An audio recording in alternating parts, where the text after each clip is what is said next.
Expedition 33 is a special game, but not because of how it draws inspiration from the Mount Rushmore of the JRPG genre, the Final Fantasies, the Lost Odysseys, the Personas, and Tales, though it does so admirably.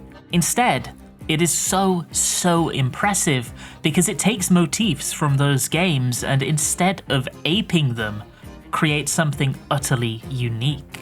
A tale of grief, beauty, and love, one of moral grey and the vibrant clashing of opposing hopes, at least on the surface.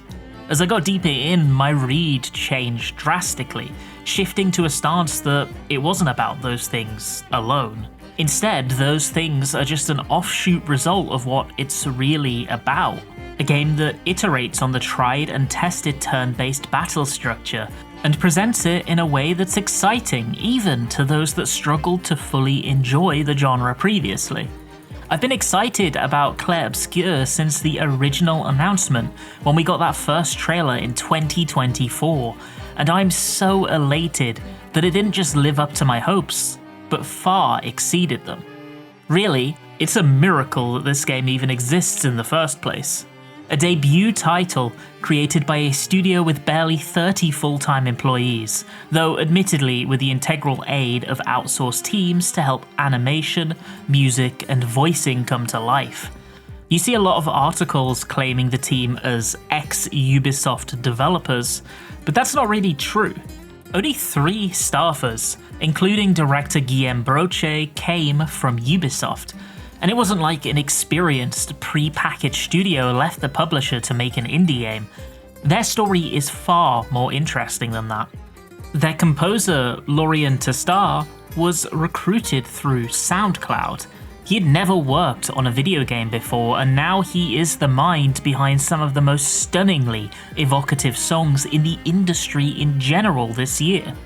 The lead writer, Jennifer Svedberg-Yen, is a first-time writer, with most of her career being spent as a private equity investor. During lockdown, she saw a Reddit post of all things from Brochet, a casting call for voice actors for the game that would eventually become Expedition 33, and she decided to try her luck. She was cast as Sciel and Lune, both of them, yet over time shifted into that lead writing position as the final product under her rewritten story began to take shape. This small, unpolished team was able to produce an early version of a passion project so tantalizing that Kepler Interactive, an indie-centric publisher, offered them a full funding and publishing agreement.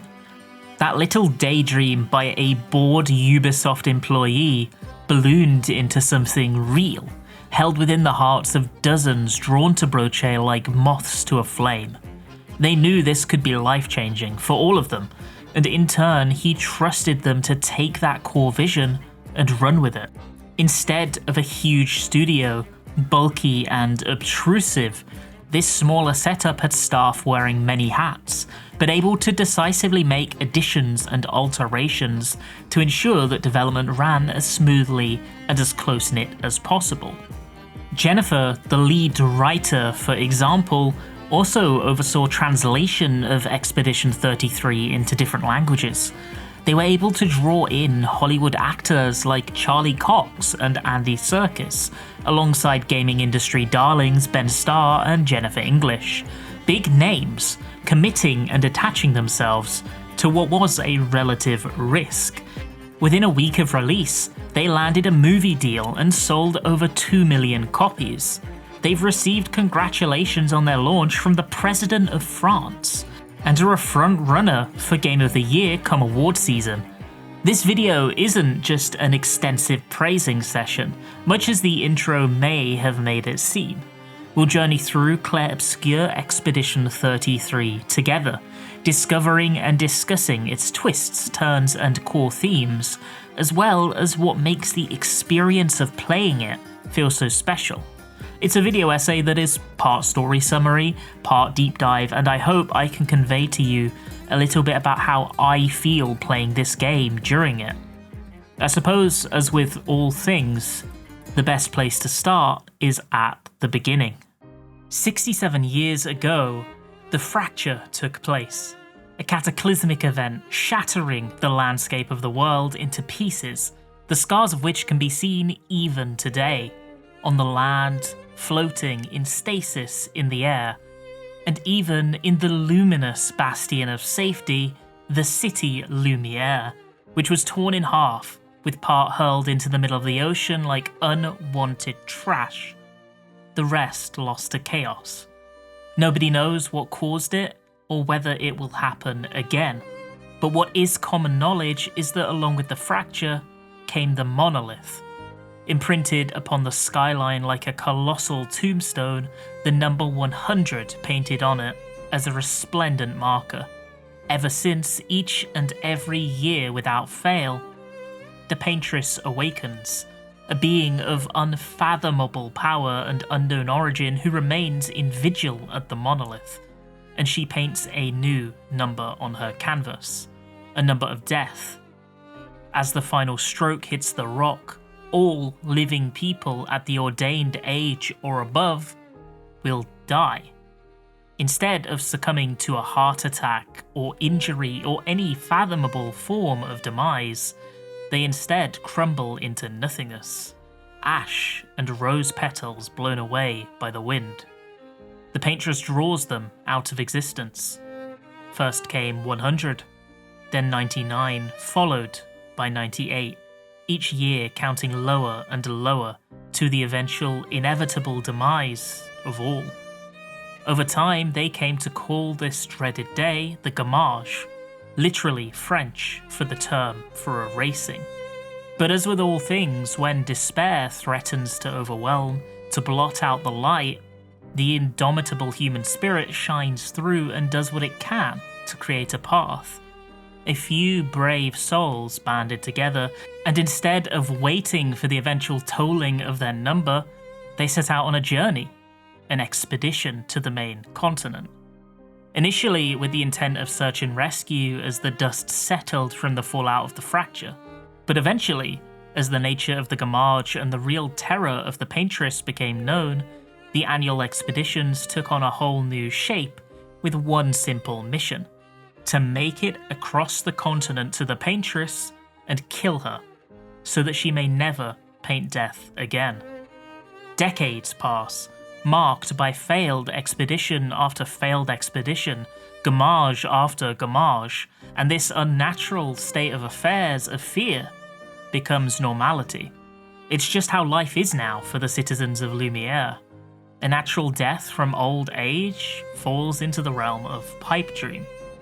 And now, as the number 34 shines in the distance for the last time, on the eve of yet another Gamage, which will inevitably be accompanied by another set of solemn goodbyes, a man looks out from the rooftops and ponders.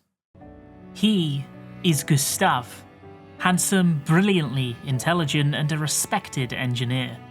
He has just 1 year left before he is painted out of existence. A mechanized arm, a somber expression on his face, and a rose on the seat next to him, ungifted. He's anxious. He throws a stone towards the monolith. If only it was so easy to strike at the Paintress and make this all go away. A girl calls out to him. She's younger, a teenager of 16, with long, fiery red hair. She speaks with the nonchalance only the young can. This is Sciel. They're close, family. In this world, children are often left orphaned, as their parents yearn to leave some mark on the world before they're inevitably struck out, unable to see their children grow and flourish, but leaving in the hopes that their shortened lives will have meaning and joy regardless. So, whilst Gustave and Sciel are clearly not blood related, he takes on the role of father, brother, and friend in her life. Gustave's ex-girlfriend, Sophie, is a little older than him. She's to be one of the victims of the upcoming Gamage, and despite 4 years of separation from her, he is still clearly deeply in love. In fact, we learn that the very reason for their breakup in the first place was due to a difference of opinion on the matter of having children. He wanted to build a family, and she knowing what was waiting for her and what would be waiting for her future offspring, didn't want to bring them into this hopeless reality. The rose is for her, if he can work up the courage to confront her. What struck me more than anything in this scene and many of the early cutscenes in this Lumiere prologue is the level of acceptance people have to their fates. It has become utterly normalized to be erased by the Gamage. I mean, of course it has. For 67 years, the eldest amongst them have faded into nothing. They've watched the lives of their parents and friends burn down to the wick, and they've lived every day in the knowledge that their candles will be exponentially shorter than those who came before, and any children they have will experience the same. Hundreds, if not thousands, have set out on expeditions, yet none have returned. Nobody has come to help. The Paintress continues to paint. Being erased on your destined date has become as much of an immutable fact of life as needing to eat or sleep, and few hold on to hope that they may change that future. Sciel pushes Gustave, gently. He needs to go and see her. As they traverse the rooftops, we're given an introduction to Expedition 33's combat when the two indulge in a friendly spar. It's a classic turn-based game in many ways. On your turn, you can choose an action between basic attacks, an aimed ranged attack, or spells and skills which utilize limited action points. Enemies have a break bar, and when you max it out, you can stagger them, affording you the opportunity to press the attack whilst they're down and out for a turn. But whilst it isn't the first to do so, Clair Obscur does something very special with the structure. It fixes one of the main reasons that turn-based games have a subset of player that just don't want to interact with them whatsoever. Turn-based games are weird because half of the combat is strategic and interesting. Your turn. The enemy turn, however, is often boring because you're just sitting there doing nothing aside from watching them attack you, sometimes with long, overplayed animations and zero agency or input from yourself. Expedition 33 aims to fix that, to allow you control in both your turn and the enemy turn, and to show skill expression in both. In the enemy turn, you can dodge attacks. These have a fairly lenient avoidance window, but each enemy attack comes with unique animations, timings, and different numbers of hits. Or if you want to aim higher, you can parry instead of dodging. Parrying has a tighter timing requirement, but should you parry every attack in a sequence successfully, you unleash a powerful counter-attack that deals significant damage. Risk-reward is often a staple in good battle design, and in Expedition 33 this dynamic between dodging and parrying feels absolutely great. When you're less confident, you can lean more into dodging, and as you gain experience in the timings against a specific enemy, you can put your health pool on the line and gamble to wipe them out quickly with parries. Enemies often have this tendency to suffer from what I like to call the Elden Ringification of attack animations, in that they absolutely love to do really long wind-ups that attempt to bait you into dodging early, and then the hit will go off. This isn't bad by any means, it just often leads to these hilarious moments where it feels like the attack is coming at you like this. Playable characters are also unique, more so than just having their own flavours of spells or a weapon type that in practice is little more than a stat stick with a personalised skin. They also come outfitted with a set of battle mechanics for you to juggle. Gustave's is by far the most simple, but it does act as a friendly gateway to make you aware that these character mechanics are both powerful when used correctly and deeply integral to the experience. As you use certain attacks and take turns, you will generate points on his charge meter, maxing out at 10. If you use the overcharge attack, you'll spend all of your accrued points and deal damage scaling based on how many of them you consumed. So charging and then spending your charge stacks as quickly as possible becomes a pretty key part of his gameplay loop that you're constantly aiming to keep in mind. After the battle, you'll make your way down to Lumiere proper and lose yourself in the bustle of the city square. It's clear that this is a place equal in both beauty and in dilapidation and disrepair. In the centre, the focal points, streets and market stalls, and the path down to the harbour, they're all utterly beautiful. Picturesque Parisian-inspired sights around every corner, flanked by carefully maintained foliage, abundant and vibrant flowers, and colourful flags hanging between the rooftops. Yet in the side passageways, the alleyways and corners, we can see the toll that the Gamages have taken on the city and its people. Dusty, abandoned stands that don't have the manpower to be used anymore. Molten stone distorts the roads. The remnants of the fracture the residents have just been unable to clear through lacking motivation in the face of more pressing issues, or lacking hands to help complete the job. Soon, everywhere will be like this. Lumiere is a fading star clinging to that spark of light, holding it close to its centre, yet in the knowledge that all will eventually go dark. People celebrate the Gamage, making the best of a dire situation and aiming to send the victims off in the most positive way they can. There are attractions, dancers, painters, music. Recruiters for future expeditions can be seen on the streets, though it's little wonder that they're struggling to bring on new blood. A piano lacking its pianist sits to the side, like a brush without its painter. Maybe they were lost to the Gamage. If not, they soon will be. Someone has built a statue which they proudly show off to you. This is how they'll leave their mark on the world, for those who come after. They say it's of Sciel, a mythical creature from innumerable beloved children's stories, and a muse as to whether he could be real and out there somewhere. It's here, in the midst of the Gamage celebration, that we meet Sophie. She and Gustave share a look, and that look says it all. Tentative and awkward for but a second, but beyond that initial tension, endless love and longing for intertwined lives that should have been. No matter what they want, the way they wish things had been different, there's no making up for lost time. The best they can do is spend this precious moment together, these fleeting seconds. As Sophie jokes and prods at him, it becomes clear. They didn't break up because of lost love or some petty squabble. Instead, it's because she has given up, and he hasn't. He still believes. She remarks that stubborn people will change the world.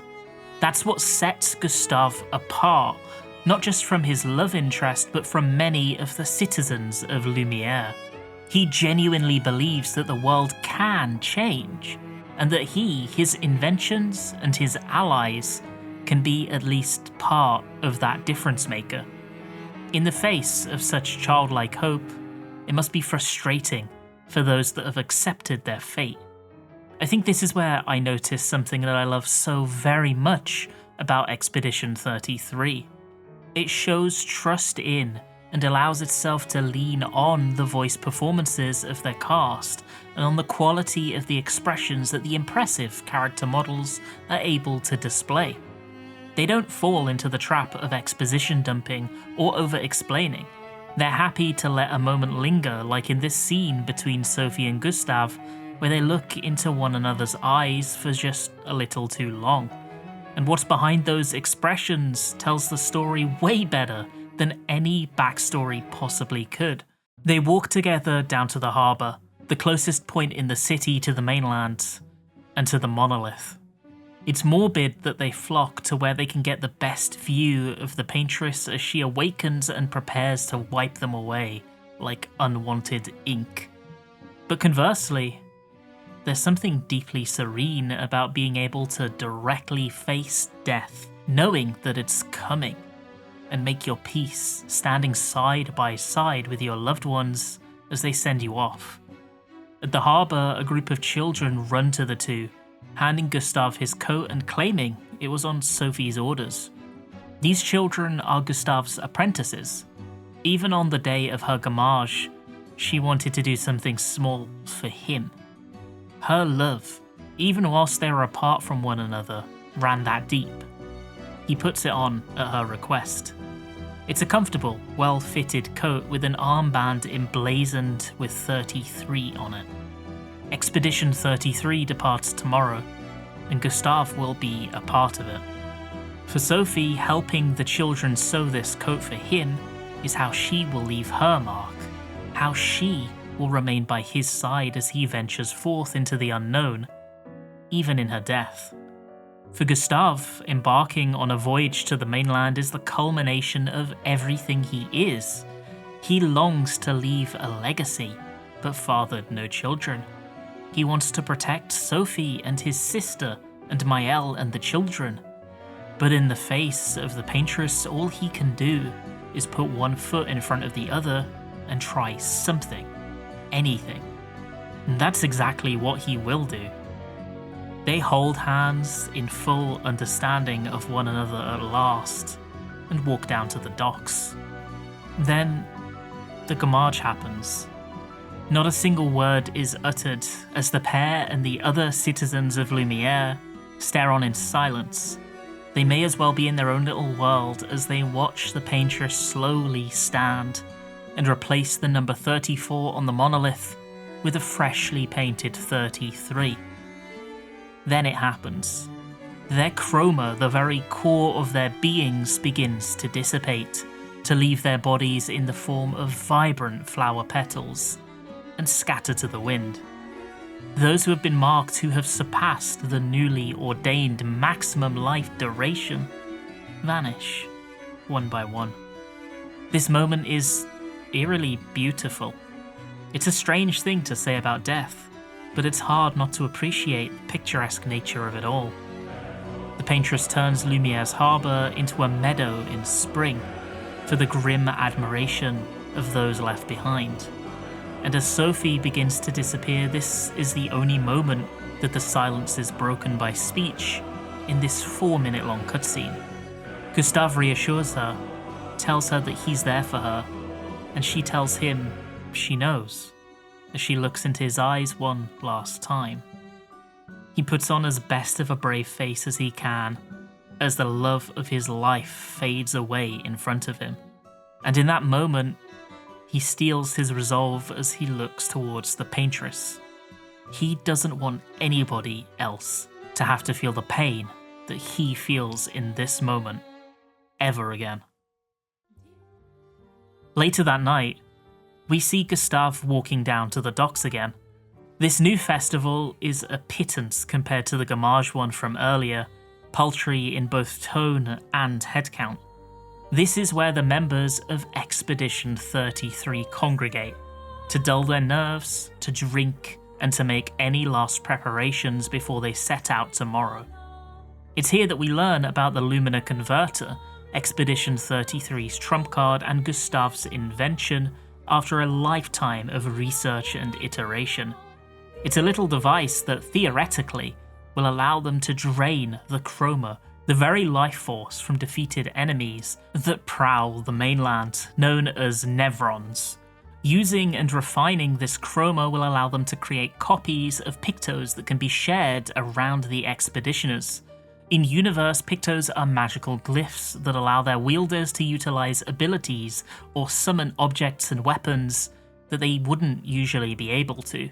They, for all intents and purposes, take up the slot of magical abilities and equipment in the game. And in gameplay, a lot of the build variety comes from smartly putting together a set of pictos and luminers that you've refined, using the converter to provide your party with both passive and active buffs, as well as abilities. Gustave's invention, for all intents and purposes, allows Expedition 33 to grow in strength, something utterly impossible for those that came before. At least, that is if it ends up working at all. What really struck me here was that really nobody has any concrete idea of what they're getting themselves into. The mainland is this ephemeral thing that they don't understand. It must be dangerous because Nevrons are there, and the previous expeditions neither came back nor succeeded in defeating the Paintress. But aside from that, everything is speculation. Some view this as a great adventure. Others have accepted that something horrible is going to happen to them out there. Whatever the truth, they are not sufficiently prepared. Maëlle is at the docks looking out to the sea. She, too, will be joining Expedition 33 despite her age. Gustave tells her that she has 9 good years left, and she should be staying home instead of setting out with the rest of them. But she muses that she'd rather have 1 year on the mainland than 9 in Lumière. It doesn't feel like home. It's all wrong. And she'd much rather stand alongside the one person that has stayed by her as long as she can remember. Him. There's no convincing her otherwise. It's best just to accept that she's coming along. We meet Lune, who worked with Gustave to create the Lumina converter and is seemingly equally as brilliant as he is. She has managed to triangulate the path of Expedition 0, the very first expedition that took place all those years ago, and find out where they landed on the mainland. Theirs was, it is assumed, the most successful expedition to date because they reportedly made it all the way to the monolith. So retracing their steps as best they can, and hoping that the topography of the continent hasn't changed too much in 6 decades, is the gambit the team are running with. The children give Gustave a field notes book so that he can chronicle his adventures and the sights he sees, and they hope to read it when he returns safely. We meet Gustave's sister Emma here too, as she comes to chide him and hopefully talk him down from departing one last time.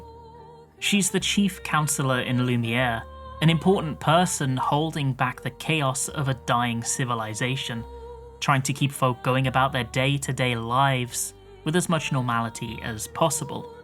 She thinks the expeditions are a fool's errand, and that Gustave would be much better served staying at home and putting his brilliant mind to use there, making the lives of those around him better.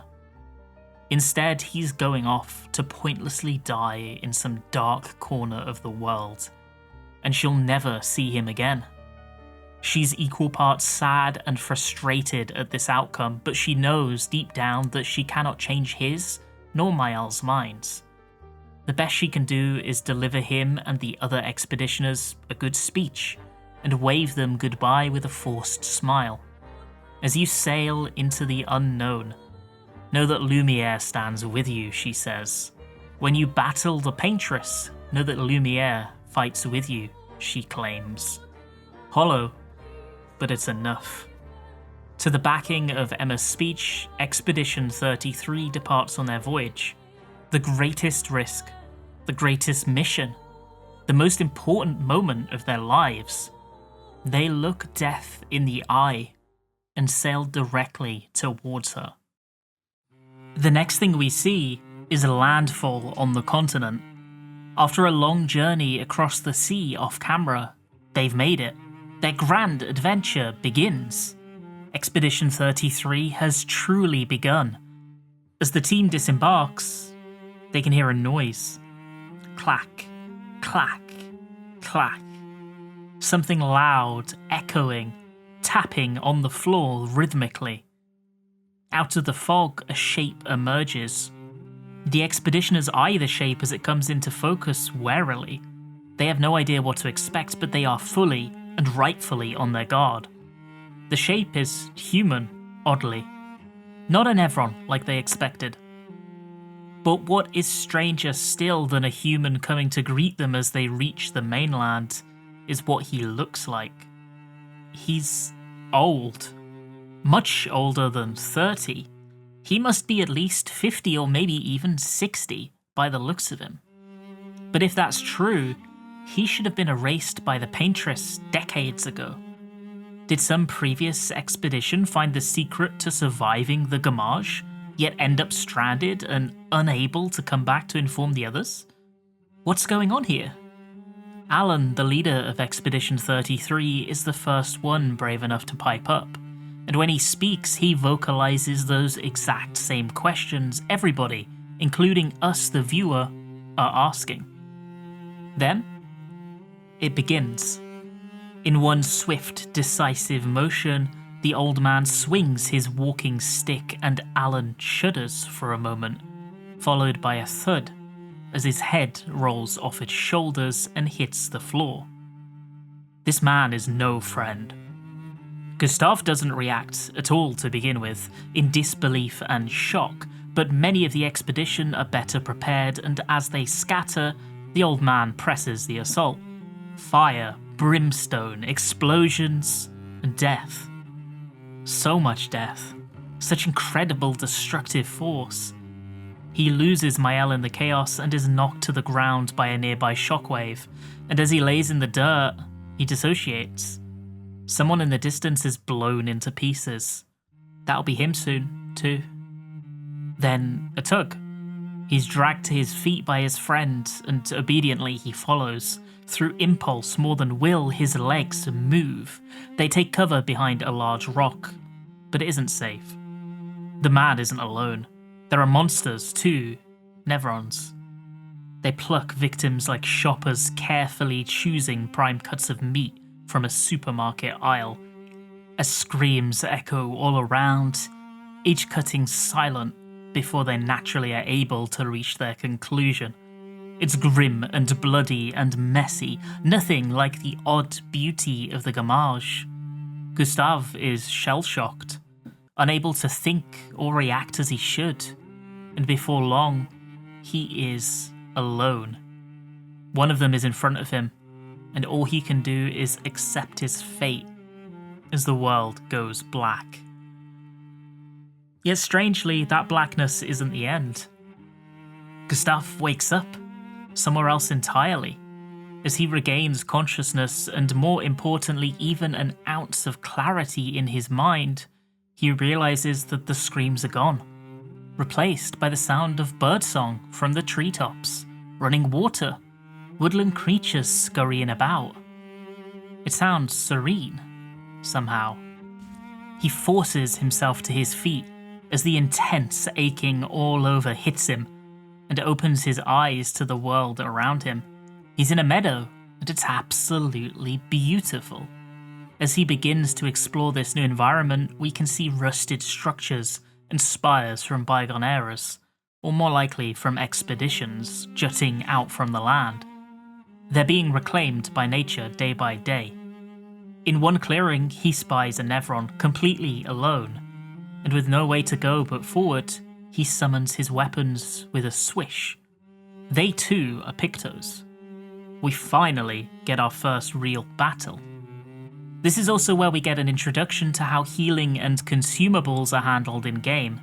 Instead of accruing items over time that sit in your inventory, often unused, ready to be spammed in their dozens in a pinch to avoid learning to properly deal with a particularly challenging boss encounter, Clair Obscur takes a slightly different approach. You have a set number of consumables of a few different types that can be activated in, or in some cases, out of combat. Out of combat, a full party heal. Whilst in battle, a raise, a potion that regenerates a number of skill points to a selected character, and another that heals a percentage value of health. Once you use these, they're gone until you reach the next save point and press the command to heal and replenish them. If you decide to do so, all the enemies in the area respawn. Yeah, it's pretty much one for one like the Estus Flask system that Dark Souls uses. I think this is a really good way to provide, once more, risk-reward. You can push on without replenishing your stock, allowing you to explore more deeply without the risk of your defeated adversaries respawning. Or you can get your heals back and start anew. In the world, as rewards for side quests or exploration, you can find shards that will increase your stock or the strength of a particular type of potion, providing a form of meta progression that can give you further leniency. It also means that the explorable world itself doesn't need to be padded with dozens of item collection points so that you can secure a massive stock of potions, allowing them instead to be populated with Pictos as prizes for adventuring into the nooks and crannies of the world, which aid directly in diversifying gameplay.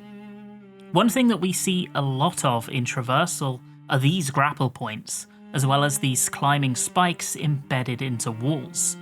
These are the main methods that let us cross gaps and scale heights, and there's this really great bit of ambient storytelling that comes from their use.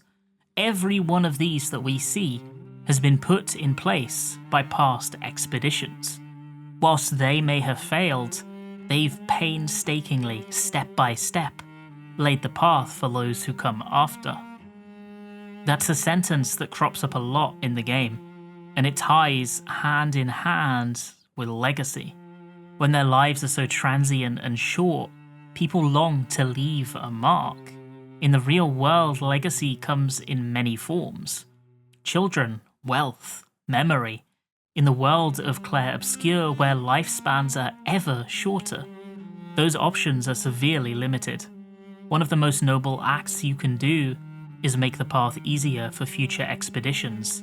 Make one step in the road to the Paintress safer and quicker to tread for those who come after. In every spike we climb or grapple point we use, we are honouring the memory of those who came before, those who gave up everything, honourably, to do so.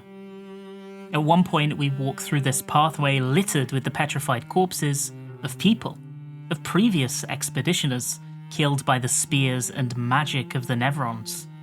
It leads down to a cave where Gustave is met with the sight of hell incarnate. Bodies stacked so high they make mounds taller than him. Corpses strung up and left in stasis. Pools of blood are rippling as he walks through. Some of them are from his expedition. Here they don't turn into flowers and float away in the wind, their chroma scattered. If only it were like that. Instead they bleed, they suffer, then seemingly their bodies turn to stone. Worse than rotting and then being reclaimed by the earth, they remain forever. A symbol of their failure and of their suffering. All many of them have known is the Gamage, but this death, real death, is bloodier than Gustave could ever have imagined. He slumps down next to the pile of bodies and ruminates. This is all wrong. Everything is all wrong. This expedition was supposed to be different, and now they're dead. He will be too soon enough. A lifetime of work for nothing. The shell shock still hasn't left. When they embarked from Lumiere what feels like years ago, they were full of hope and excitement. They knew this was dangerous, but they didn't expect a massacre the moment they hit land. All of his stoicism before has been washed away, and it has shaken him to his very core. I actually love this scene, that he doesn't just pull himself back together now that he's out of the frying pan. He's traumatized and suffering from survivor's guilt, and it sticks with him. And now that he's given himself a single moment to breathe, it overtakes him. He pulls out his gun, puts it to his head, and tries to steel himself. If he can, it will all be over. He won't have to deal with this anymore. This is just too hard. But a voice interrupts him. It's Lune. She made it too. This snaps him back to reality. He's not alone. She has handled things much better than he has. She sounds calm and focused, despite the utter chaos they've both just been through. She tells him they're the only ones left, and that they have to press on. Expedition 33 isn't over. They still have a mission to do. Until the Paintress falls, they don't just get to give up and die. When one falls, they continue. Their talking has stirred a Nevron, which thuds onto the scene to confront them. And it's here that we gain our second party member and get an introduction to Lune's gameplay.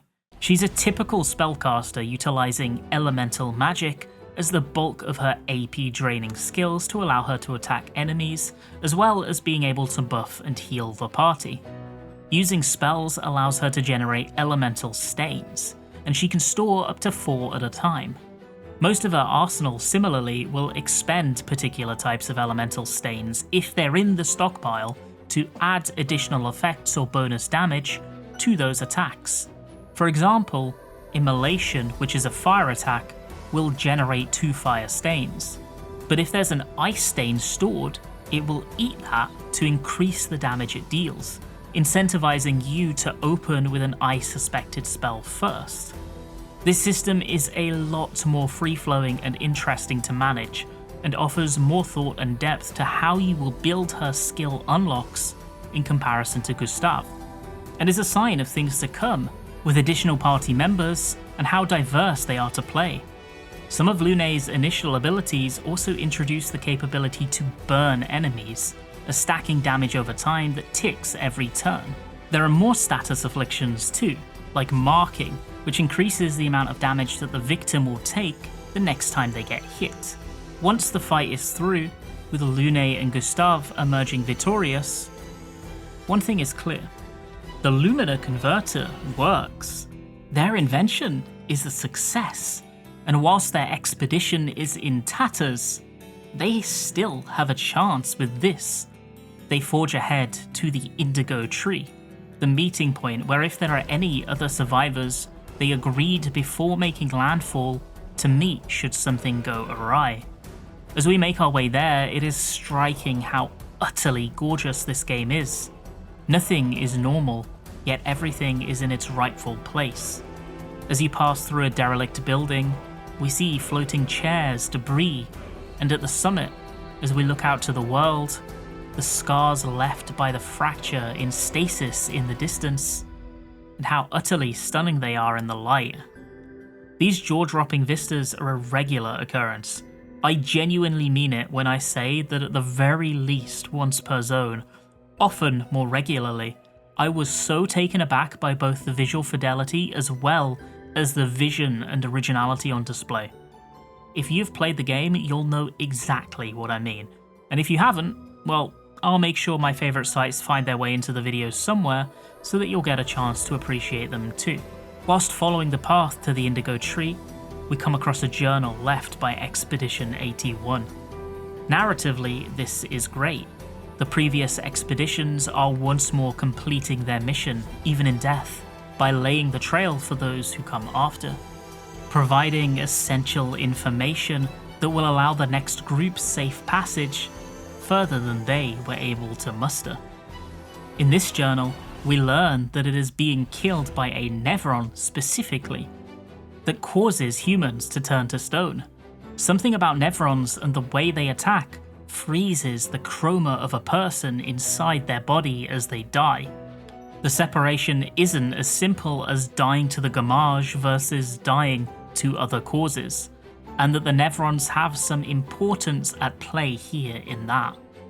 This too could be valuable information in pursuit of defeating the Paintress. These journals are everywhere, one for each past expedition, and were the most tantalizing reward to be found for me because they offered more of an insight to the discoveries of the past and the ways that each expedition inevitably met their demise after pressing forward as far as they could possibly go.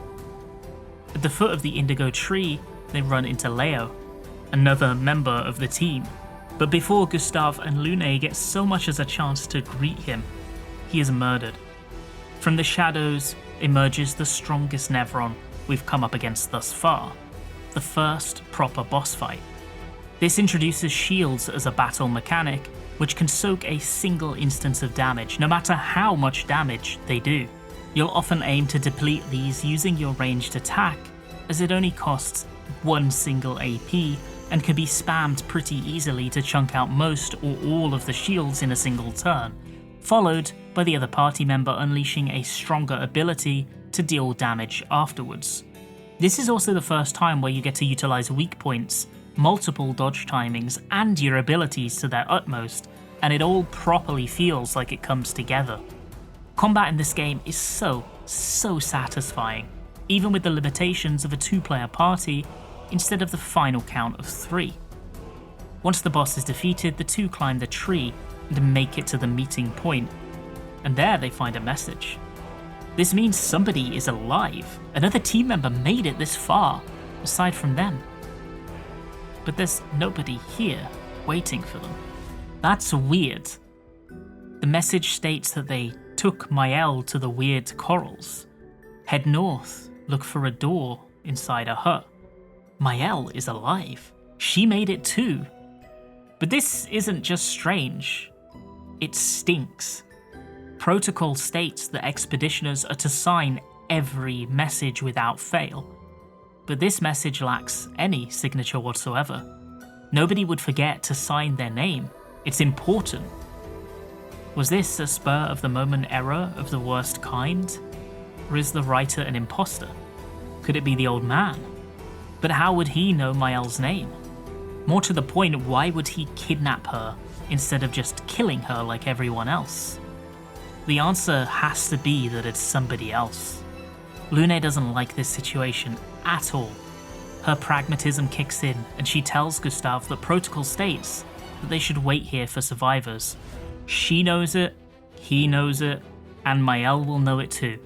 It has to be a fake or a trap. But Gustave is emotional and unable to listen to reason in that moment. Sciel is his family, and he hasn't been able to think clearly since the initial attack.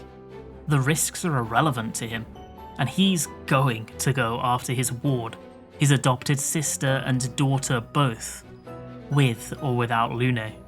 Protocol means nothing if he has a chance to find her.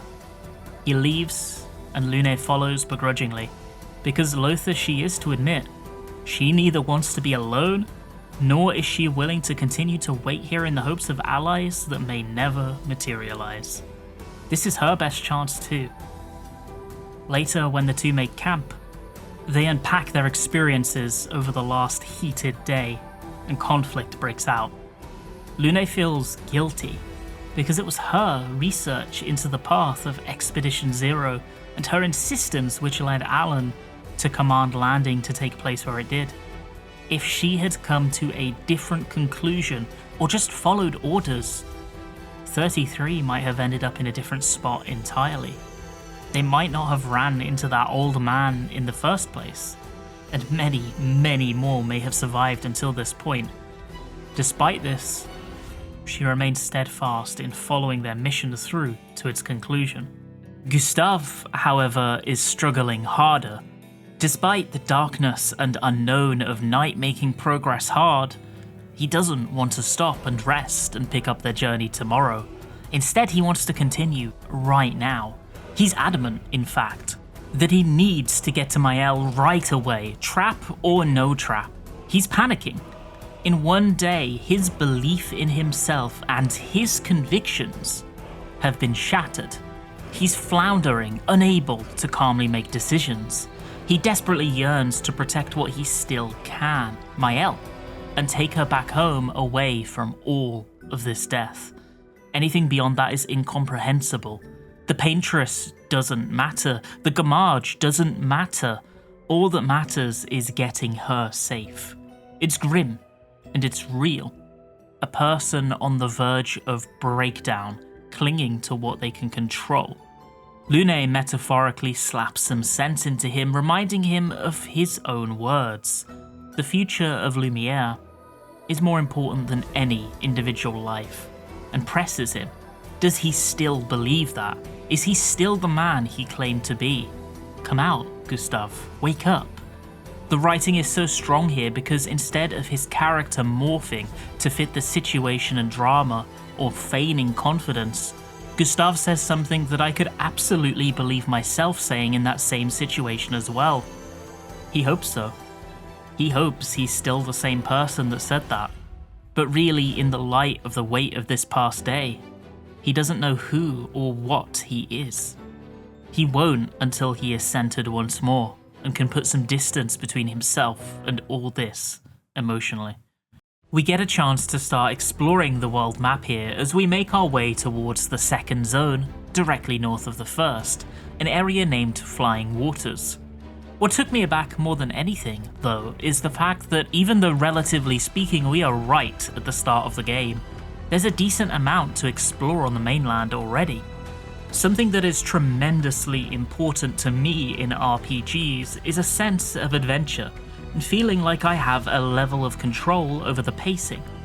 Constant progression through the story can feel a bit much at times, overbearing, and you occasionally need a change of pace.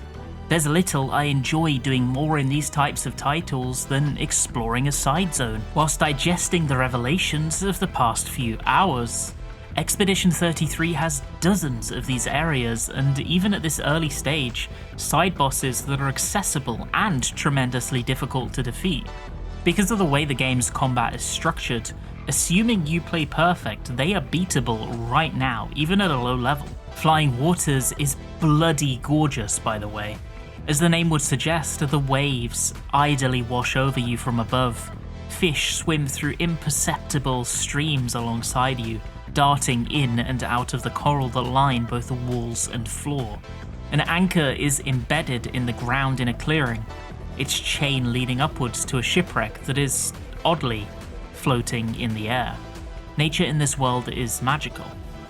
As the mysteries of this new area unravel themselves for you one by one, you face new types of enemy, a new puzzle called the paint cage, and after a while, manage to locate what must be the hut that was listed in that unsigned message.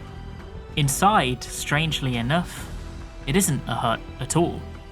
No rickety old wooden shack as expected. Instead, it's a manor. What seems to be an abandoned manor, though the most painstakingly cleaned and carefully maintained abandoned manor I've ever seen, at least. It's clear that the door has somehow teleported them to this place, that there's some kind of time and space distortion that's taking place. As they tentatively explore, opening doors that creak much too loud, traversing pristine hallways that echo too much to retain any sense of stealth, they find her. Sciel. She's okay. Her and Gustave share a touching reunion, and it's funny to see the contrast between the two of them. He's been going through an existential crisis, whilst by the sounds of it, she has had somewhat of a grand adventure. She has befriended the Curator, who is neither human nor Nevron. Despite looking utterly terrifying, it is apparently friendly, as it was the one to have helped her get away from the imminent danger of the previous day and bring her here to safety. At least that is the assumption. Humanoid in shape but without a face. In its place, endless darkness, and cracks that hint that there used to be something more. Its chroma reverberates around it, occasionally escaping, akin to a perpetual gamage from an endless fountain. Outside we meet another of her new allies, a Gestral named Monoco.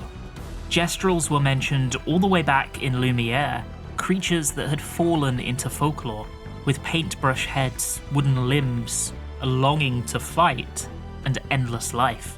Nobody had thought them real. They were like goblins or leprechauns, a silly story to tell the children. But here is one alive and well right in front of them, all bravado and jokes. He speaks what sounds like what I imagine French Simlish to resemble. Gestral lore is really interesting, and whilst it isn't delved into too deeply as a part of the game's main story, the gist is that they go through a cycle of life, death, and rebirth, growing once more when placed safely in their ancestral home. They're friendly, showing great respect to warriors and those that they deem to be strong. They love fighting, in part because death is not the end for them.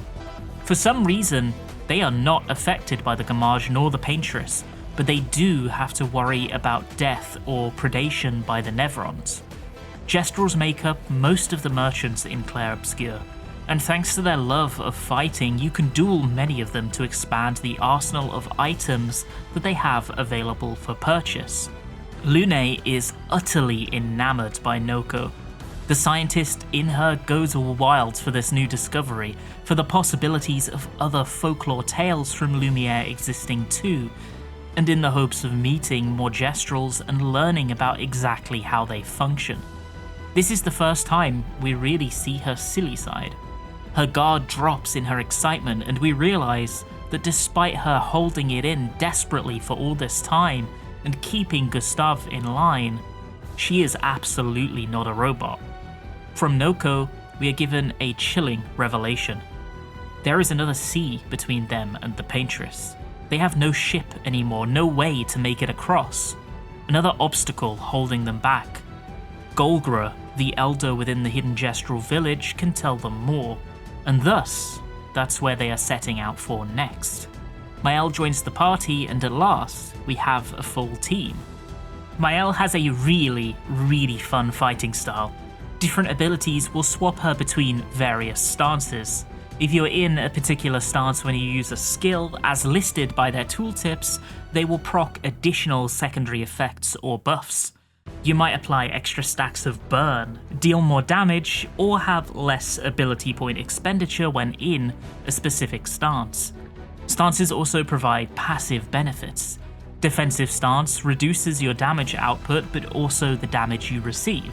Offensive stance does the opposite, increasing your damage output with the spur that you take more damage in return should you be hit.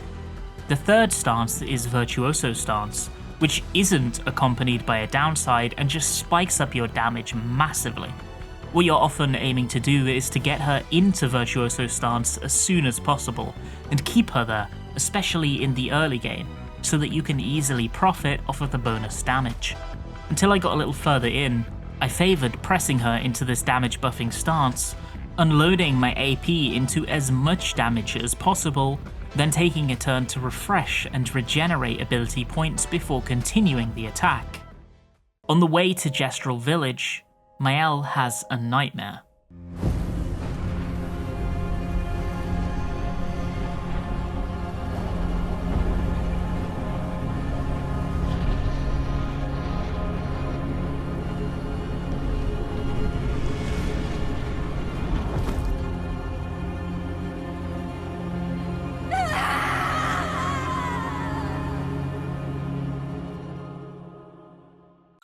At the other end of the camp, Lune and Gustave get talking.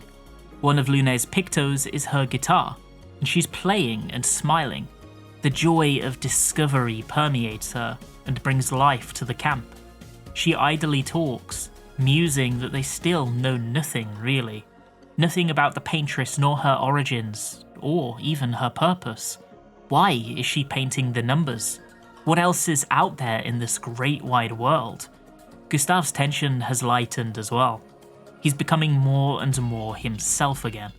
He vows to keep the spirits alive of those that they've lost by continuing to push forward. His resolve is cemented once more. That man who, all the way back in Lumière, endeavoured to defeat the Paintress and lift the shackles of shortened lifespans for those that yet live, he is still in there, and he won't give up. Tomorrow comes. The Gestral village is hidden behind winding paths and fields that stop in dead ends, and guided by their sac à patate defense mechanisms. Honestly, I love that it just means sack of potatoes in French, considering that it's exactly what they're styling themselves after apparently. They strap weapons and shielding to themselves, and on defeat literally explode themselves at the party as a last-ditch attack. Up until this point, we've encountered foes and even bosses with obvious weak points that can be shot with ranged weapons to deal extensive damage to both their health and stagger bar. But the sac à patate is the first time I can remember that this becomes the sole focal point of battle.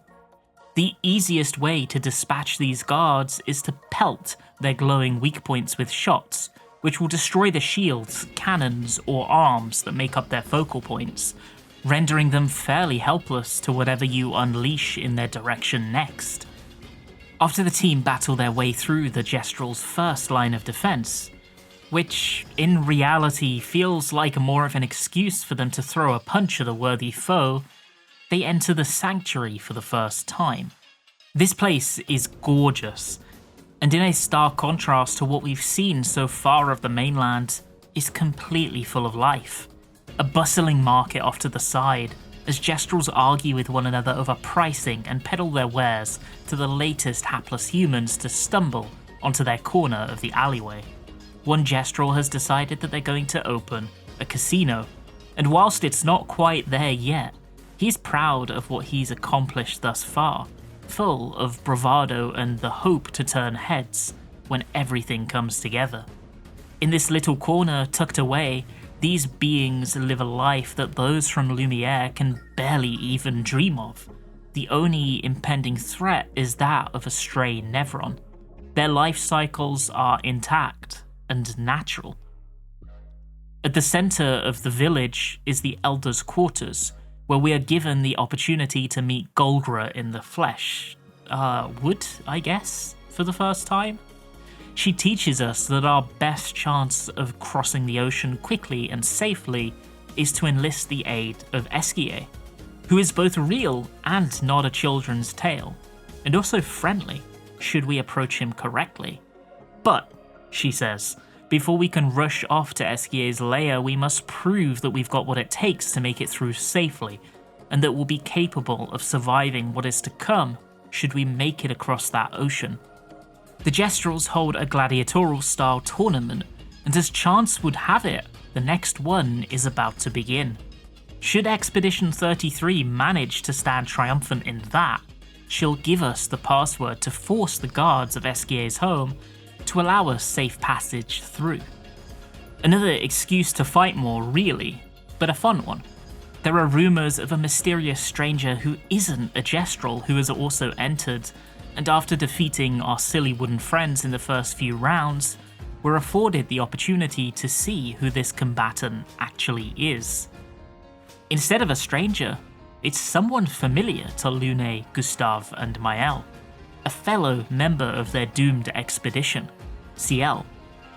In Lumière, she was a farmer turned teacher and close friends with Gustave's sister. They know her as warm and outgoing, despite the harrowing past that she's experienced, and usually one of the citizens with a more relaxed and pragmatic view on both death and the gommage.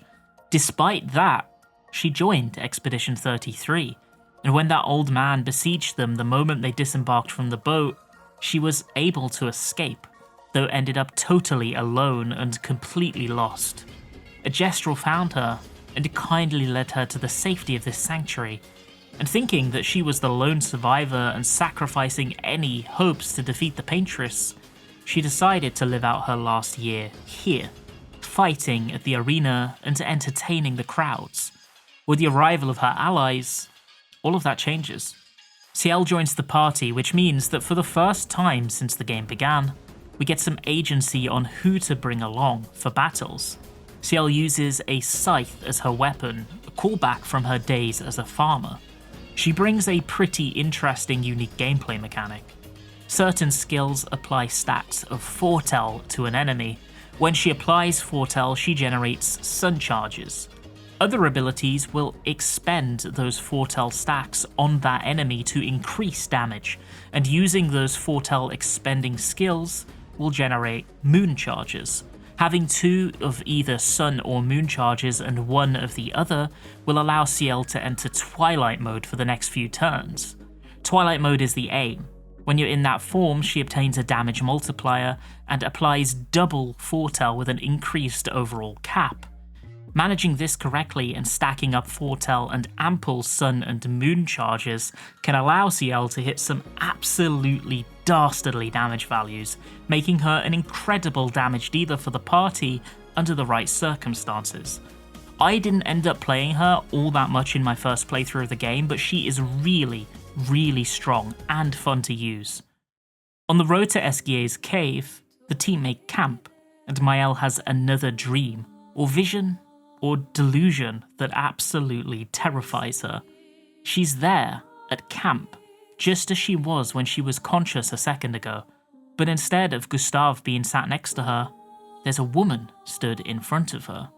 A mask covers half of her face, and the half that is exposed is severely burnt. One eye peers at you pointedly, the other clearly lost in whichever fire left their mark on her skin. Her hair is long and pure white. She looks at Sciel pointedly, her lone eye filled with emotion that could be mistaken for affection in one moment and anger in the next. She reaches her hand out slowly, as if in a trance, before both are shaken from the moment by a voice. It's him, the old man. He is there with them. Terror fills Mael's body as the helplessness of the situation overwhelms her. There is nowhere to run and hide, no way to fight back. Alicia, he calls tenderly to the other girl. They know one another. She reacts, looking between him and her, pointing at Mael animatedly and aggressively, trying to convey her silent, mysterious point to him. The two look at Mael like she's a doll, a piece of furniture out of place, as if they're debating which spot on the mantelpiece is best to place her back in. It's her fault and she doesn't even know it, he says, clearly talking about Mael. Shortly after, she snaps back to reality. What's her fault? What do they know about her that she doesn't herself? Are they saying that the massacre, the death of all of her friends and fellow expeditioners, is somehow her fault? Are they in danger right now? Her head spins with the possibilities, each more concerning than the last.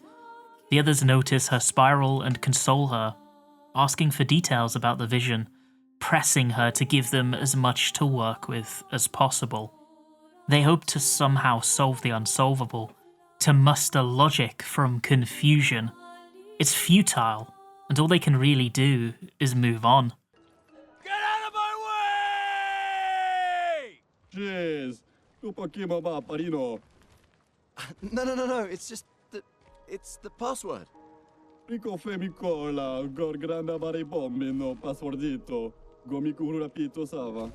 Esquier's nest is this seaside semi-aquatic cove, and it doesn't take long to find him once inside. We've seen statues of him and heard tales. To bring in a quote that summarizes him nicely, children in Lumière love hearing stories about the mythical Esquier and his whimsical adventures. Legends say that Esquier is the most powerful being in the world, able to soar through the heavens and dive deep beneath the sea. Legends also say he is lazy. Esquier actually ended up being my favourite character in the entire game.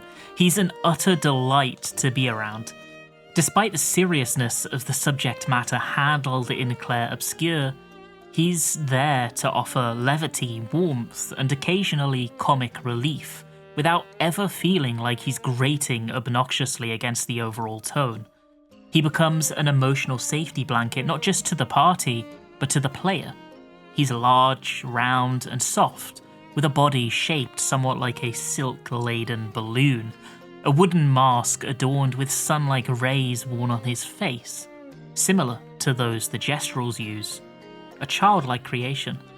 Despite being huge, inhuman, and utterly like nothing the expeditioners have seen before, he is immediately warm, kind, and an ally to them. Esquier recognizes Sciel, calling her his terrible swimmer friend. She's surprised to learn this because she doesn't recognize him at all, aside from in the folklore tales about him. But he is right. She absolutely hates the water. He's happy to help them, and to go one step further, offers to accompany them on their quest. But there's a catch. He is not able to take them across the sea at the moment, as they're too heavy to carry.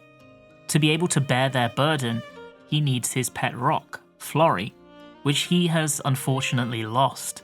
He says his neighbour and friend Francois should have it, on the other end of the cave, and should we be able to convince him to part with it, a route across the sea will become realistic and possible. If only it were that easy.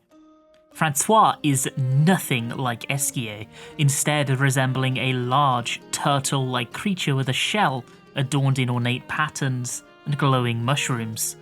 His personality, too, is nothing like his neighbour. He's grumpy, territorial, and irritable, and the sheer mention of Esquier has him unwilling to help us, unwilling to answer whether he has the rock, and if we want that information, we're going to need to fight him for it. The battle goes smoothly. Well, as smoothly as it can, considering that each of his attacks literally insta-kills party members at this level, necessitating successful dodging and countering to make it through. Upon defeat, the begrudged turtle will hand over what seems to be Flory. However, it turns out that wasn't Florrie, and Esquire reveals he actually must have lost it over in the cave to the north, and decides to join the party as they head there to try and find it, providing a mount to traverse the overworld more rapidly. The next port of call is to head north to Stonewave Cliffs. Florrie should be there. There's this lovely scene between Gustave and Sciel here which cements the familial bonds between the two and helps showcase their relationship. Not quite siblings, nor parents and child, nor friends, but a smorgasbord of all three. He has, for most of her life, provided her a home, a role model, and a shoulder to cry on. His values have been passed on to her, and him being here is what Sciel needs more than anything to remain strong, despite the fears of circumstance and nightmares both. In some ways, it mimics the relationship between Joel and Ellie in The Last of Us, the father figure and the young ward on a journey together, where her strength both surprises and heartens him. But this paradigm isn't quite as simple with Sciel and Gustave, despite being cut from the same cloth. Gustave has shown weakness, or rather humanity, with his response to the carnage earlier on in the game, and is only just moving past it in recent days. Sciel has been an emotional support to him too, even in the first scenes of the game where she gives him advice and presses him to make sure that he confronts Sophie, knowing that he'll regret it if he doesn't, well aware that if she remained idle, he may do the same. There is no concrete hierarchy between them anymore, despite their age difference and predetermined roles. They're just two people that care about one another, trying to keep a smile on each other's faces as they continue to step forward into an unknown tomorrow. Despite Sciel's outer bravery, she's still just a scared girl, especially thanks to these visions that throw her understanding of the world, as well as her place in it, into disarray. And Gustave is there to lighten the mood and keep her grounded.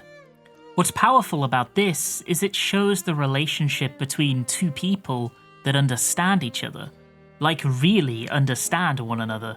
They've been through enough throughout their lives that they know how the other one ticks, what they will handle well and what they'll struggle with, and they mutually accept all of that. There's no conflict between them, just shared purpose as they fight the problem rather than one another. That's what makes their relationship so special compared to games like The Last of Us to me. Their found family is unbreakable. As Sciel sleeps, we're treated to another vision, one that she isn't even consciously aware of. Is it a vision? The masked lady and the old man stand over her, quietly watching her calm breathing. Despite the circumstances, it seems almost caring. They exchange hushed words, but there's one sentence ushered that was so poignant to me in this moment that I knew it would be a recurring theme, and I want to share it here. Those who know not that they are not. Do you know? We are fellows, those who know not that they are not. Stonewave Cliffs is this dilapidated set of coves, caves, and sharp drops by the north side of the island. On first entry, the ruins of what appears to be a Ferris wheel decays across the rocks and shallows of the ocean, and Gustave remarks that it is without a doubt the remains of Expedition 50, who built a giant wheel and made an attempt to cross the world with it. Turns out that idea was maybe not so masterfully conceived. It's here that the surviving expedition is giving their first real glimpse at the sheer power that Esquire wields, despite his disposition. This enemy here is one that by this point I had already both encountered and defeated, but it wasn't easy. They can eat a party member, and the only way to have them return to you is to fill the stagger meter, hampering your capability to output damage. They have a big health bar and do fairly significant damage if they manage to hit you. They are by no means a pushover, and yet when Esquire encounters this one, he dispatches it like it's nothing. Deep in the caves, we encounter the Lampmaster, which is just the creepiest bloody thing I've seen in a while. Arms and tentacles protruding from every orifice, a dirty black ragged cloak failing to conceal the disgusting nature of this creature, making rhythmic clicking sounds as it hunts, interspersed with aggressive screeches in the midst of combat. This two-phase battle is really good. It wields, as the name would suggest, a selection of lamps with which it performs rituals with varying effects. On defeat, it collapses into the ocean below and disappears beneath the waves into the depths. Florrie, conveniently, is right at the site of the battle. They can finally cross the sea, and one by one they drop down onto the waiting Esquier. Sciel and Lune go, with Gustave and Maëlle taking a moment to look at the Paintress. She isn't so far away now. They've made amazing ground on their mission. Then they hear a noise. Clack, clack, clack. Familiar, terrifying. We notice it before they do. They are too preoccupied with their conversation to comprehend the mortal danger they're in. The first they are aware of the old man's presence is as he fires off a beam of condensed light at them, which blasts squarely through Gustave's chest. Shuddering from the unexpected attack, both they and we are stunned into silence for a moment. This is a game. He's going to be fine. Main characters have fought off worse before. He remains standing, lending credence to that feeling, and tells Maëlle commandingly, then desperately, to run. As magic shields her from attack and prevents her from joining him in the fray, she is trapped but safe. Gustave turns to face the man, but takes one long glance back at Maëlle. His precious sister, his friend, his daughter, his family, the one he will keep safe. She begs him to run, but he ignores her. He's her protector, and he will protect. He won't freeze up or run away like before. He faces death in the eye as it walks towards him, and without shifting his gaze or wincing in fear, he asks it why. Why are you doing this? The pain must be all-encompassing and utterly crippling, yet he still takes that moment to try to connect, to seek the better path. That's the kind of man he is deep down. When the old man continues to advance wordlessly, Gustave knows there will be no clarity, no middle ground. So he does the only thing he can.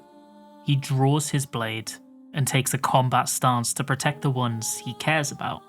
Down below, Lune and Sciel realize something is going on. They heard the initial attack from the old man, can see that their allies aren't joining them, and are well aware that things are not right. They ask Esquier to take them back up, but as soon as they do, the waves come to life, and out from them springs the Lampmaster at the worst possible time. Now they have to deal with this returning threat, and they cannot help their friends. Up above, Gustave and the old man clash, but it feels like whatever Gustave tries, he is unable to make a dent. He moves as fast as his increasingly sluggish legs will allow him, feeling the energy leaving him second by second as his wound throbs ever deeper. It's not enough. He has to do something drastic. In desperation, he unleashes the most powerful overcharge he has ever attempted from his mechanized arm, pushing it beyond its limits. In a miracle, it works, throwing the man away and crashing him into the nearby rocks. The cost of this gambit, however, is extensive. His arm falls and hits the floor, now just a heap of useless metal. This has only bought him mere moments though, as even now, he can see the old man rising once more. They stare one another down intensely, and Gustave is surprised to see that it isn't just murderous intent in his foe's eyes, but also seemingly respect. Gustave mutters the mantra of the expeditioners once more, his mind made up, partly for Maëlle, but more so for himself as he steels his nerves. For those who come after, he charges. This is the moment in which Gustave, the main character of Expedition 33's first act, dies. There's no trick, no resurrection act, nor no last-minute rescue. He falls in battle, protecting Mael, and as he breathes his last breath, he gives way to her so that she can take center stage as the linchpin of Expedition 33's main story. Now that we've seen his story through to the end, let's talk about Gustave for a moment.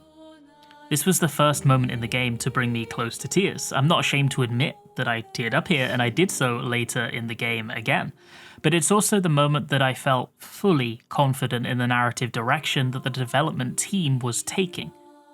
Killing off your handsome, likeable main protagonist voiced by Daredevil of all people 10 hours into the game is an absolutely huge risk. And yet this young studio were confident enough in themselves to take it. They knew there would be comparisons drawn to Final Fantasy VII as a direct result of this too. And yet, they also knew what they had would be able to stand on its own 2 feet against Aerith's arc, differentiating itself and cementing itself well enough to neither feel derivative nor forced. What I didn't expect, really, was that I didn't expect this. I didn't see it coming. Somehow, up until the moment that that sword was driven through his chest and we saw the life fade from his eyes, I genuinely believed there would be some silly twist that would see him escape, unscathed, and eventually be healed. There would be some Deus Ex Machina, SGA would swoop in to the rescue, something would happen. But it didn't. The first act takes a lot of time establishing Gustave as the main character and aligning us with his personality. We see him struggle with himself after watching his allies get massacred. We see his inner conflict as he succumbs to fear. And we also watch along as he eventually overcomes that weakness. At one point, until Lune snapped him back into some semblance of functionality, he was on the verge of ending himself. He almost abandoned his mission, Mael, and himself in that moment. He flip-flops in the early zones between following his mission and purging his anxieties, especially in that moment that he decides to follow Mael at all costs, even trying to push out into the unknown through the night. It's only now, after his death, that we're able to appreciate how pure of heart and how brave he truly is. Because when he put that gun to his head, he felt hopelessness. He genuinely believed, and probably still does to an extent, that they had no chance of reaching nor defeating the Paintress. Yet he soldiered on anyway. He kept putting one foot in front of the other. He kept fighting, and he kept a smile on his face. For those who come after, for Mael. Back in Lumière, she had to be the one to give him the push to be brave. But here and now, he had been the brave one, the composed one. He had been her protector.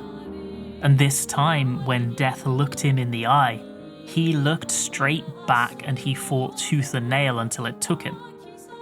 After killing him, the old man says, almost as if to excuse himself from responsibility, that you won't understand yet, but this is a kindness, not a cruelty. But the only kindness truly present in the scene is that which Gustave displays in choosing to spend his final moments being the big brother Mael always saw him as. As he speaks those heinous words, before Mael gets a moment to respond, to argue, he pushes her, and she feels her consciousness slip out from her body and into another of those damned visions. In it, a man and a woman are arguing. She can't see them, but she can hear them, all around her. "My sweet child, you are supposed to stay home," he says. "I told you not to worry," she argues back. "This does not involve you," she says, with surprising fierceness. Before the meaning behind this conversation can become clear, she's forced back to reality. A fact that surprises the old man, the forceful energy of her returning to her body, making him recoil.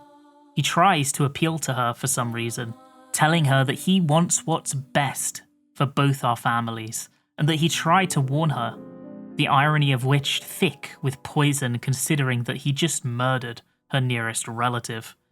Then he raises his blade, and Mael is in no place nor mental state to stop him. Even if she could, it's not certain whether she'd even have the will to try. Then the clang of steel on steel of blades meeting. An ally. But it is neither Lune nor Sciel. It's somebody new entirely.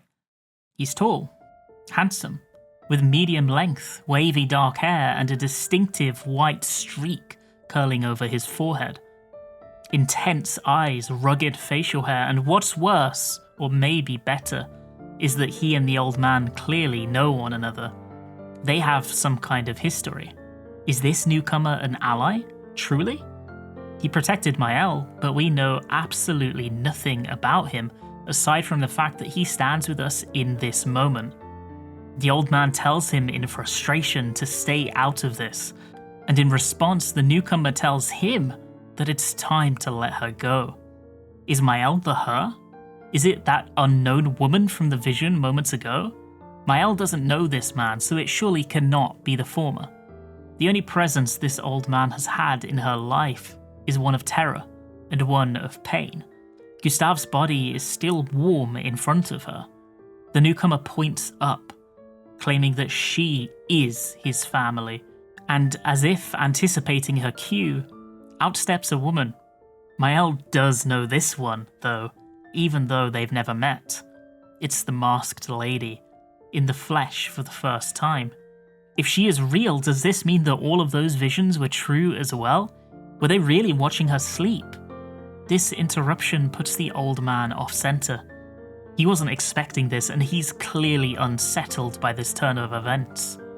The newcomer tells Sciel to go to her friends, putting himself between her and the old man as a defensive wall, and she numbly does as she's bid. The two men exchange words, the senior warning the junior off his path, without divulging any details on what that path really is. It's clearly related to the Paintress, though, and my immediate assumption positioned the old man as some kind of soldier or protector of the Paintress, murdering her foes before they became a real threat, whereas the newcomer wants the opposite. He wants to destroy the Paintress, just like Expedition 33 does, which could be part of the reason why he protected Sciel. She'll never paint again, he says, cementing his stance. He wants to eliminate the Gommage as well. The old man, begrudgingly, leaves without further violence. Back at camp, Sciel sobs in anguish. Esquier comforts her, drawing her into a warm hug, and the two grieve together. Near the camp, Sciel and Lune are in shock. They weren't able to protect Gustave, nor even to stand beside him. They had to hear about his death after the fact from Sciel, and scurry away like rats instead of being afforded the opportunity to try and avenge him. Lune muses that whenever they sit together like this, it's always seemingly to grieve. They've lost the Lumina converter. It's back there with Gustave, their trump card. The entire reason they were able to fight this far, to grow this much, to carve a path through the Nevrons, and survive for such a long time. Without it, they're just like all the other doomed teams that fell one by one for all these years. Lune grows frantic, trying to hide it as pragmatism, and talks about how, at least the Lumina converter works. It means that the next expedition, 32, they'll have a better chance. Despite 33's failure, the next time will be better. She's succumbing, though she expresses it much differently to how Gustave did at the start of the game. Sciel calms her simply and efficiently. Tomorrow will still come. That's enough. The grim quietness of camp is interrupted by the arrival of the newcomer, the man who saved Sciel. He hands the Lumina converter to Lune and says he assumed this was important to them. It's true, though it's unclear how he knows this. They bombard him with questions. Who is he? Where has he come from? Why did he help them? Why is he wearing what looks to be some kind of expeditioner outfit? He explains that he wears an expedition outfit for one simple reason. He's from an expedition. The first expedition. Expedition 0. 67 years ago. At one point, some of the members from that original foray stopped aging. They are not affected by the Gommage, they cannot die through violence nor through age. The old man was also a part of Expedition Zero. He is Renoir, its commander, and where Renoir and the man standing before us differ is that Renoir reportedly believes that the Paintress gifted him his immortality, and he desperately wants to cling to it. Our new friend, named Verso, does not feel this way. He wants this to all be over. He longs to be let go at long last, and to do so, the Paintress must fall. He will help them on their quest, and after all this time, he will rejoin the expedition. Sciel knows Verso already. They're long-standing good friends, in fact, and after he's accepted into the team, there's this lovely little scene where they reminisce about the past and reaffirm their closeness. Verso joins the party and replaces Gustave. Both in narrative and in gameplay, it feels like he immediately steps into his shoes. All of Gustave's experience, weaponry, and pictos are taken on by Verso. He plays differently, though. He doesn't have access to the overcharge gauge. Instead, he channels his inner Devil May Cry and has his own in-combat scoring system. Every time you land an attack, you will gain score that will add to your rank, maxing out at S rank, and every time you're hit, you will drop points and resulting rankings. Your current rank will provide a damage multiplier. Certain abilities can ramp up the overall score rapidly, and others require specific rankings to activate secondary effects or buff damage from the hit. Once the expedition collects themselves and unsuccessfully attempts a night of sleep, their goal is the same as always: head north, defeat the Paintress. Verso is a boon as he knows the landscape and can be their guide, and now Sciel has gained the ability to cross the oceans via swimming, carrying his human allies on his back. North is a quarry, which according to Verso is the fastest and most direct way through, so that becomes the next port of call. Sciel, sullen and clinging to her brother's mechanized arm, the only piece of him she still has, wants to bury him. She wants to lay Gustave to rest. Lune defaults to protocol, arguing that they should keep moving, but Verso is in favour of the idea. He knows a good spot, even, nearby the path they are planning to take anyway. If they make it through the quarry, there's a fantastic place. They'll stop there as they pass. In the quarry, we learn to gradient counter. This, alongside the jump dodge, which was introduced a little earlier in Act 1, completes the quartet of enemy turn actions next to dodging and countering. Jumping allows avoidance of, and counterattack to, hits that slam the ground, and the newly obtained gradient counters can be used against mortal blows that drain the colour from the world. Failing these counters is often very bad, as these incoming attacks will usually instantly kill their victim if not correctly countered. On the plus side, there is absolutely no confusion when one is coming in, as the pace slows down for a moment and everything goes grey as your fight or flight moment kicks in. The Forgotten Battlefield, linked to the quarry, is one of the most striking zones in the game to me. The sight of this huge battle, littered with corpses piled high and pushed carelessly against the walls to create makeshift pathways and passages. It's haunting as Nevrons prowl between the deceased, and the persistently setting sun paints the entire zone in a shade of crimson, a colour the ground knows only too well. The sheer destruction that has taken place here helps put into context the number of people from Lumière that have set out on expeditions in the past, only to die gruesome and painful deaths at the hand of the Nevrons. It also helps to contextualize how low the city and its people have been brought after decades of gamages and impending destruction. Reportedly, a powerful Nevron prowls this area, one that has eliminated entire expeditions on its own in the past. Verso hopes that we can sneak past it without drawing its ire. Sciel is really struggling, seeing so much death all around her immediately after the loss of Gustave is too much for her to deal with. She's been desperately keeping in a breakdown all day long, and now the emotion is beginning to bubble over. In this moment, that Nevron they've been trying to avoid throughout the entire trek across the battlefield locates them and decides to attack. The Dueliste is by far the coolest battle in Clair Obscur up till this point. It's where everything properly comes together without being held back by the shackles of needing to be introductory.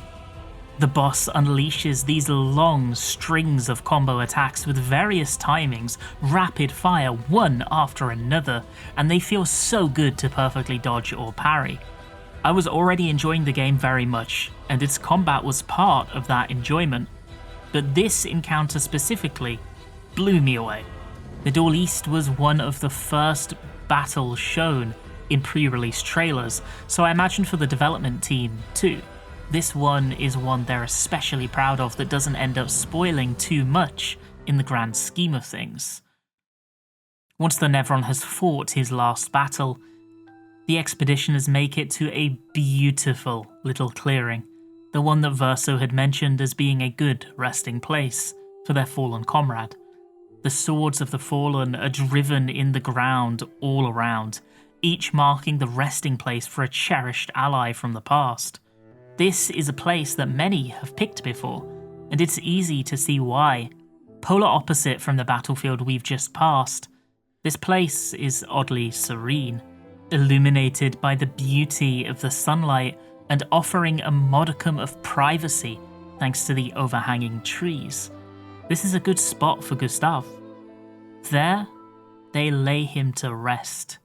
Each of his allies says a few words, trying to somehow encompass the massive impact he's had on each of them into just a few sentences, an impossible task which they invariably fail at. What they do succeed at, though, is conveying that they care for him deeply in their own ways. Sciel vows to finish what he started, to defeat the Paintress, and to save his loved ones, his sister, his apprentices, those who yet live. She tells him what she wished she had when he were alive, that he was the best father and brother and friend, and that despite their messy relationship, she was deeply indebted to him. Lune vows that he can leave it to them. Verso later explains that their next port of call is to head to Monoco's station to recruit his oldest friend to their numbers. With that goal accomplished, they then need to locate and destroy the Paintress's heart.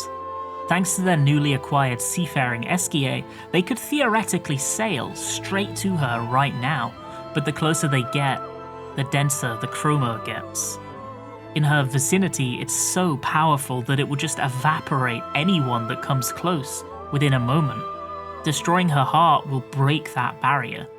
He doesn't have much more in the way of useful information for them, aside from the, as far as he knows, it should be somewhere in old Lumière, the remnants of the sundered city that were left on the mainland, as the rest, our Lumière, was thrown into the middle of the ocean when the fracture took place.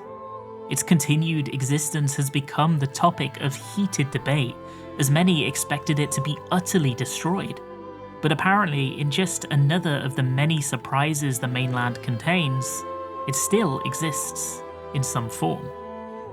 Verso drops the inadvertent bombshell that he's travelled with many expeditions in the past, and all of them have failed, as well as a number of them having targeted old Lumière before.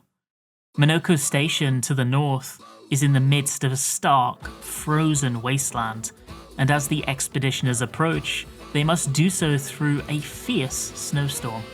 The station itself is an abandoned train station, and it appears at first glance to be deserted. Soon enough, though, they see unknown creatures hiding in corners and crevices, too large to properly stow away unseen, though clearly attempting to avoid your gaze. These are the Grandis, tall, with furry skin parted on their arms and chest by hard plate, shards of which jut out from their elbows and underarms seemingly at random. Just like the Gestrals and Esquier, they too wear masks and are unaffected by the gamage. As Monoco makes his entrance though, it is clear that he isn't a Grandis at all. He is instead a Gestral. Monoco recognizes Verso and Sciel immediately. The three have clearly shared a long and storied history together. Whilst a good chat over a drink or shared stories next to a warm fire might suit as a good way for old friends to catch up traditionally, Monoco is a Gestral, and they substitute all of that with a good old scrap. After Monoco is bested by the expedition, he has us fight a stampeding Stalact. Not because he's afraid or anything, of course, but just because he's a polite chap that wants to share the action with his friends, new and old. After that, he'll join the party. The dialogue between Verso and Monoco is a high point of the game in general for me. They feel like real, actual friends would in the real world, despite the fantasy realm that they inhabit. They take light-hearted jabs at one another, often ricocheting between serious and tongue-in-cheek at a moment's notice. But when it comes down to it, they care for and respect one another deeply, and understand what makes the other tick. They're best friends. Monoco also has a little bit of an obsession with feet, which is a sentence that I was considering leaving to hang for an uncomfortably long period of time, but I'll explain. Monoco takes the feet from his fallen foes and uses them as a type of totem, which allows him, as a result, to channel their abilities, transforming into them temporarily and wielding their attacks as his own. He is essentially Expedition 33's take on the classic Final Fantasy Blue Mage, able to learn the attacks of the foes he defeats. He is the only character, resultantly, that doesn't have a skill tree that he progresses through, instead being one that you want to keep in the party as much as possible to ensure he has ample opportunity to learn new attacks. Monoco's skills will have designated turns that will move the bestial wheel pointer forward using the skill. The bestial wheel features various masks such as the Agile Mask, Caster Mask, Balanced Mask, Heavy Mask, and the Almighty Mask. Each skill is tied to specific masks, which means that before using a skill, players are aiming to look at where the bestial wheel pointer is currently on to maximize the effects of that skill. For example, one of Monoco's starting abilities is Stalact Punches, from the Stalact that he ever so helpfully watched us kill, which is tied to a heavy mask.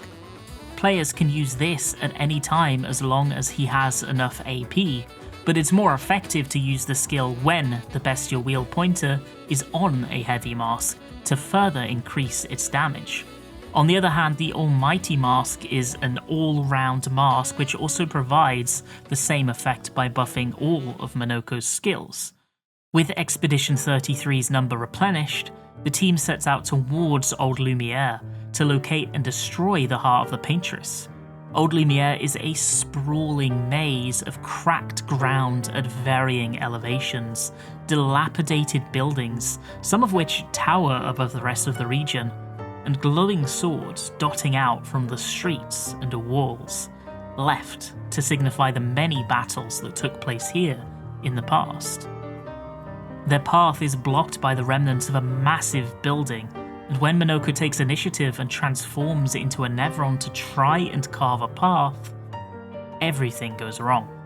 Instead of it cleanly toppling or splitting in half to make way, instead he uses too much of his strength in an attempt to show off to the ladies, and causes the very ground beneath them to shake as the building crumbles all around them.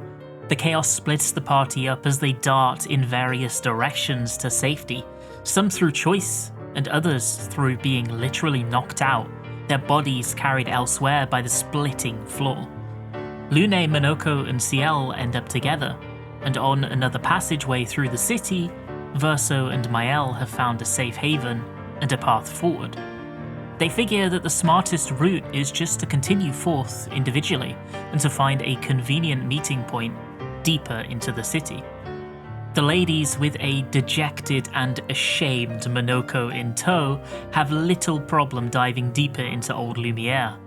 Further in, they find what appears to be one of Esquia's lost pet rocks, and they pocket it in case their hunch ends up being correct. Underneath the corpse of this huge Nevron, one that looks much too powerful for the average expedition to have successfully dealt with, Sciel and Lune find the wizened bodies of some members of Expedition 58.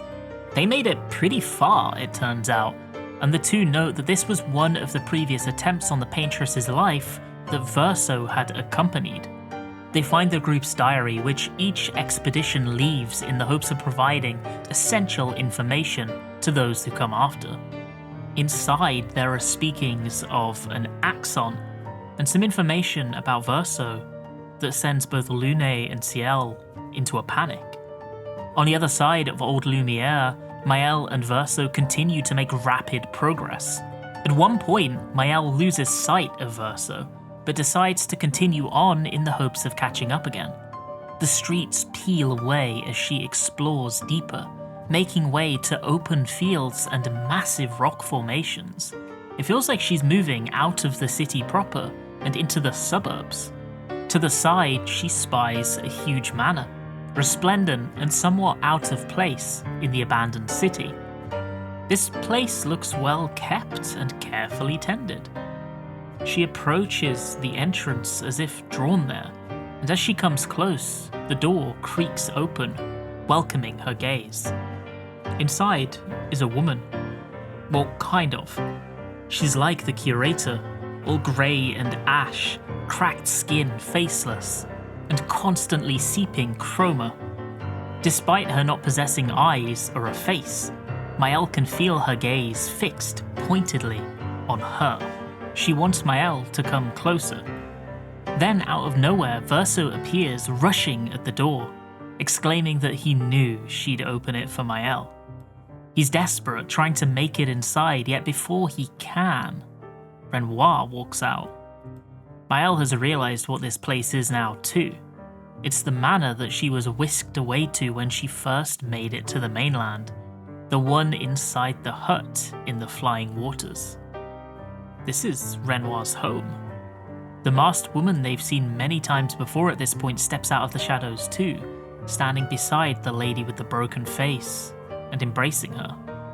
The last time we saw this masked lady in the flesh, she was aiding Verso, but now she's with Renoir. What's going on? There are more arguments as Renoir accuses Verso of trying to stop the wrong cycle, and that it's easier for him to betray us if I, as in Renoir, are the villain. Mael doesn't have the patience for any of this. She wants Renoir's blood. Mael doesn't need to wonder for long, as Lune, Sciel, and Monoco at last catch up with their allies. Sciel and Lune are angry, demanding answers from Verso. In this moment, they reveal what had taken them by surprise, the revelation that the deceased expeditioners had unraveled. Renoir is Verso's father. The two are family, and presumably the masked woman as well. He is one of them. Expedition 33 has somehow gotten themselves caught up in some family disagreement, with catastrophic consequences. Verso pleads, telling them that he's on their side, and that family is complicated. And for now, the team puts this issue to the side, and prepares to face off against Renoir. This, yet again, is the coolest fight yet. Boss battles seem like they're in a constant war to one-up each other in Act 2, with extended combos and flashier attacks, and at this point, one-hit kill abilities from Renoir. The music is truly fantastic too, and it all comes together into a nail-biting spectacle.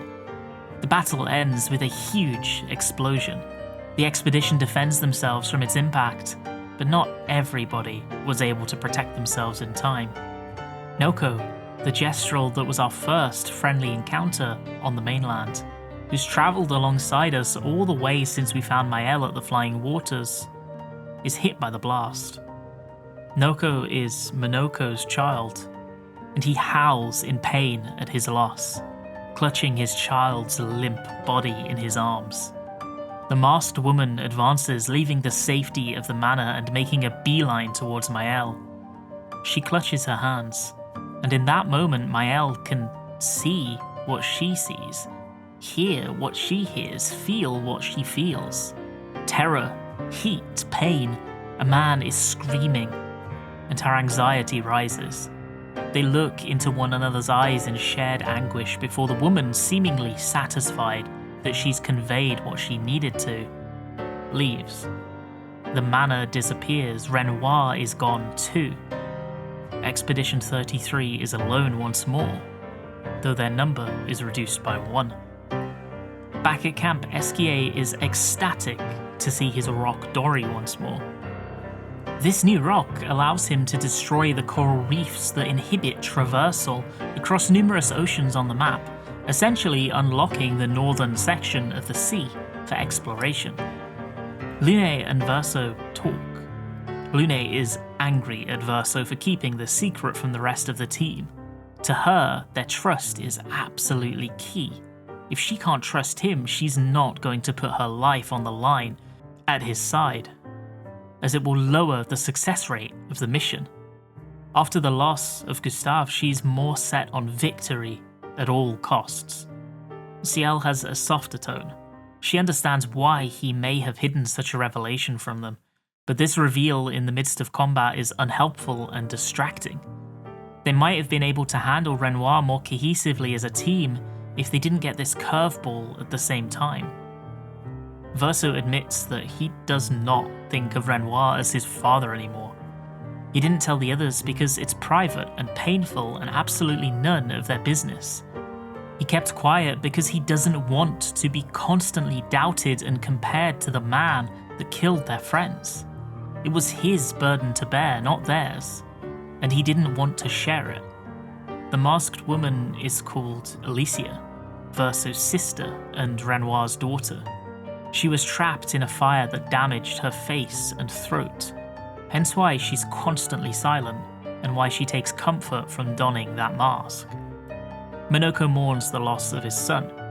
Gestrals reincarnate over time, but it isn't an ideal, immediate fix of a solution. Firstly, it takes time, but secondly, and more importantly, the Noco that comes back will not be the Noco they knew. It won't be the same Noco that he's loved for all these years. Physically, he'll be reborn, yes. The body will recover, replenish, and rejuvenate. But the soul will change. It will be different. It is a death and a loss that cannot truly be undone. Verso, in frustration, complains that the Paintress's heart was in that manor. That was their opportunity, and now it's gone. They failed. Lune chastises him, telling him that Expedition 58 seemed to believe that he knew about another method. Verso says it's a dead end. It isn't possible, though that is by no means the end of it. Lune instead confronts the curator, who has stayed at camp as a weapon reforging and upgrading NPC since we first met him, and asks if he is able to make a weapon that can pierce the barrier. He confirms it through pained hisses and gestures. It's possible, but difficult. They must farm the hearts of powerful nevrons known as the axons in order to supply the enormous amounts of pure chroma that will be necessary to construct a weapon strong enough to cleave a path through the barrier.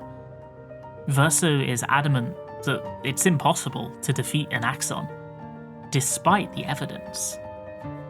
The huge Nevron in Old Lumière, Lune argues, that was an axon, so they can be defeated. Expedition 33 just needs to put their lives on the line and figure out how. There are 3 axons that Verso knows of when pushed for answers. One is difficult to reach, and the other 2 have taken up residence on islands to the northwest and northeast. The party is given free rein to tackle the axons in any order, and in my playthrough I went to the northwest first and made a landing at the island of Visages. This place is creepy. Oblique masks blot the light out from the sky. Floating above the island and staring down upon any brave enough to dare enter. Aside from the odd Nevron prowling, looking for victims that so rarely appear, it is utterly deserted. As Expedition 33 makes their way into an opening at the center of the island, everything goes black. The Mask Keeper walks in, a tall, armored foe that speaks in riddles, its every word dripping in arrogance. The Keeper seems to be some kind of gatekeeper or servant of Visage, the Axon, at least on first impression, and it tells us that Visage is waiting at the end of the pathway for us, and is fully aware that we are coming. There are a few alternative paths that can be taken on this island, instead of barreling straight towards the boss, and it's advised that they're tackled because doing so will weaken the eventual boss fight, as well as drop weapons that cannot be obtained anywhere else in the game. It's definitely a good use of your time to head to each. The 3 side paths include masks of joy, anger, and sorrow, the 3 basic emotions that a human being possesses, like the primary colours of feeling. With each of them defeated, there is nowhere else to go but down the main path, to meet the Axon face to face. Visage has been watching you all along, it seems. Those masks in the sky are just another offshoot of the main body, each face displaying a different emotion, another reflection of the pain, greed, anger, hate, or euphoria humanity experiences. The fight itself is fairly simple, especially if the joy, anger, and sorrow masks have been dealt with prior to engagement. Determination, doubt, peace, anxiety, and confidence are just a few of the many masks that Visage brings to bear against the expedition. Each of these masks corresponds to a different attack, and the Visages will change the mask with each turn. On defeat, everything goes dark again, and we find ourselves face to face with the Mask Keeper once more. Front, back, recto, verso, it draws. It's clear that the Mask Keeper is the real Axon, and that the Visage masks around the island are just offshoots of it, shades that don't really hurt the main body. After a phase 2 that honestly is as simple as the first, the Axon hurls its masks in desperation, and they latch onto the expeditioners, immobilizing them. Sciel, however, is able to remove the mask bound to her, and strikes at Visage, tearing off its mask and truly, finally, defeating it. It's never really explicitly stated why Sciel was able to fight back against the masks, but Verso, Lune, and Mael were not. But if we delve into her past a little, there's an interpretation that resonates with me, I think. Sciel has been through a lot of suffering in her life, and through the various late-night conversations she shares with Verso, we learn a bit about it. She was married at one time to a man named Pierre, and she loved her husband dearly. Marriage is always overshadowed in Lumière thanks to the impending death of the eldest when the Gamage comes for them, though she'd made her peace with that. What she wasn't capable of coping with, however, was him dying 6 years before his Gamage in a boating accident. This unexpected loss absolutely broke her, and for years she has suffered the pain of his absence. She's spoken about previous suicide attempts, and that the reason she is so utterly unafraid of death and so accepting of loss is because nothing she experiences can be more than a drop in the ocean compared to Pierre's death. She can deal with all of that because really, she doesn't care in comparison. For years, she has worn the mask of being okay. She's faked smiled and laughed and joked whilst internally being in agony. She knows what it's like to hide your feelings, to cover up who you really are. But she isn't doing that anymore. A romance sparks between her and Verso, casual but warm. They enjoy conversations with one another, they spend time talking together, and she takes it on herself to bring up topics of discussion that cut her to her core, like that of her husband, with abandon. She doesn't shy away from the pain anymore, because whilst that is a part of her, it is no longer her entirety. She is herself, really, from the heart. She doesn't need that mask anymore, she's taken it off. As they bond, Sciel is amused at Verso's struggle to open up. It's what she used to be like, but has grown past. So, when Visage throws a mask onto her face, it is a feeling she knows all too well.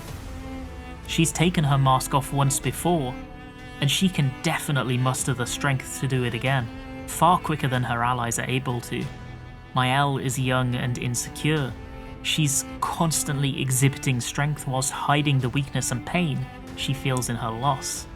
Lune learned to comply with her parents and just live by that, live by the rules and for the mission, rather than opening herself up to the whims of her own heart.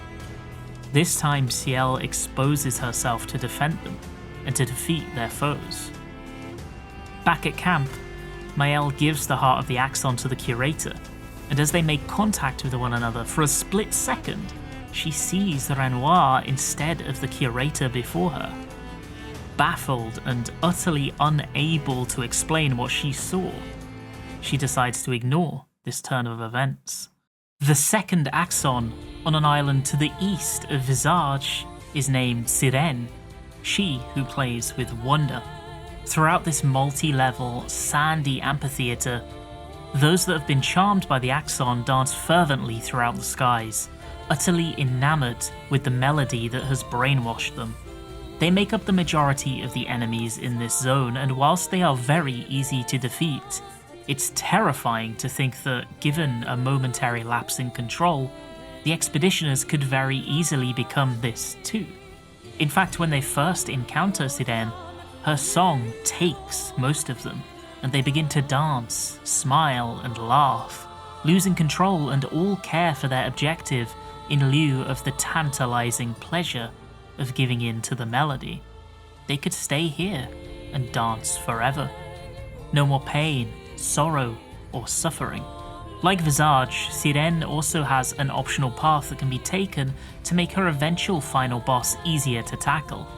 In this case, it's the Tisseur, or Weaver. It's peaceful, working tirelessly to weave robes, and if you attack and subsequently defeat it, it will provide an extremely useful Pictos for the final boss, as well as weakening her slightly. After overcoming the winding corridors and assorted caves, the group makes it to the second Axon. She immediately intensifies the melody, her dance, in an attempt to force the expedition to succumb without a fight, offering them solace, offering them abandon, offering them what they wish they could have the most, despite it being an impossibility. Lune sees her parents, Sciel sees Gustave, Sciel sees her husband, and Monoco sees his son. Just dance with us, and they're all yours, the dulcet tones hum. As long as you listen to the melody, you don't have to lose them. Just give in. Verso, however, doesn't succumb to this ploy for even a moment. Instead, his face is painted with a look of defiance and anger, and he stares down Sirène. Knowing that the charade won't last, the shades of fallen loved ones are waved away, the smoke and mirrors removed, as both sides prepare for a real fight. In this battle, Sirène is able to charm party members if they don't successfully dodge or parry, filling their mind with sweet nothings and making them believe that their allies are actually enemies. She also utilizes her dances to unleash multi-hit strikes and complex pirouettes that can defeat the party in a single turn if you're not especially careful. It's a little late, but it was only in this fight that I noticed that the dancers were named Widows. They're dancing in euphoria, their will broken and bent by the Axon, because they are shown shades and visions of their loved ones, their husbands, sons, and family. They live in delusion as the Axon's thralls because it lets them avoid their pain. Once Sirène is defeated, just like Visage, she once more attempts to break the expedition. An ear-piercing scream leaves the party clutching their heads in their hands, all except Lune, and whilst it appears she is succumbing to delusion, allowing her foe to lift her into the air, She instead displays full control of her emotions, striking out and delivering the final blow, defeating the second Axon. Lune's parents were both scholars, and in conversations between her and Verso back at camp, we are afforded the opportunity to learn a little bit about her past. Her mother and father were exceptionally strict, placing importance upon results and progress over all else. Feelings didn't matter in the face of success. They would train would-be expeditioners, and Lune spent a lot of her childhood refining her skills rather than enjoying her youth. Lune believed that her parents would be the ones to defeat the Paintress in their innumerable knowledge, but when they set out, and subsequently the year of their gamage came and went without any interruption to the Paintress, it was clear that they had failed. With this knowledge, Lune became withdrawn and obsessive, working tirelessly to develop both the Lumina converter and research as much as possible to give her expedition the highest chance of success. She was entrusted with charting 33's passageway to the mainland, and she held that responsibility with the highest importance. This is why she has always had such stoic commitment to the mission. Logic, processes, order, these overcome all as far as she's concerned. Yet that isn't all she is. That's just what has been drilled into her. She also plays the guitar and loves music. It's an escape to her. Instead of order, it is magic, pure and condensed into each lovingly played note. It is feeling. That side of her is the same side that gets excited with childlike glee at the prospects of gestrals and esquier, and the same one that cannot contain a grin when she sees a gorgeous horizon or a village that shouldn't exist. She appreciates wonder and beauty deeply. She is order, control, and rules, but she is also passion and feeling. The whimsy and wonder that Sirène uses as a weapon is something that, despite her orderly existence, Lune has felt so often that she's obtained a level of control over it. She walks the line, remaining in command, and here, she uses that as a weapon to defeat the Axon. What I love about both of these Axon encounters is that you could feasibly have the opposite read of both. That Lune doesn't accept that whimsy and uses her stony mind to overcome. That Sciel is still constantly wearing masks so cannot be overtaken by another. Both of these readings are valid and both are hinted at through ludonarrative moments and cutscenes at various points. Neither are ever explicitly answered and we can interpret them how we like. Back at camp, Mael gives the second Axon heart to the curator, and in that moment receives another flash of a vision, just for a moment. This time, it is the faceless lady, but before she can properly question her, she's gone. Just like that. The curator constructs them a weapon, a sword, the barrier breaker. This should allow them to carve a path through the intense chroma and make it all the way to the monolith. All they need to do from here is head north. Tomorrow, they will set out. That night, it is revealed conveniently that Esquier contains Verso's century-long stash of wine. How that affects the taste, I have no idea, but at this moment, the group finally relaxes properly for the first time since Gustave's death. They laugh, drink, and chat, knowing that whatever happens tomorrow, they made it further than practically any other expedition, and they did their best. They have forged a path both for themselves and for those who come after. They're going to enjoy this moment. Verso steps away, to be alone and to look out at the monolith and its giant 33. He vows to himself that everything will end. It will be over. Out of the shadows, Alicia quietly steps forward, taking up the spot next to him, and they share a moment of silence together. They may have conflicting feelings about their paths, but as siblings, they stand united. Alicia gives him a letter, and for now he chooses not to open it.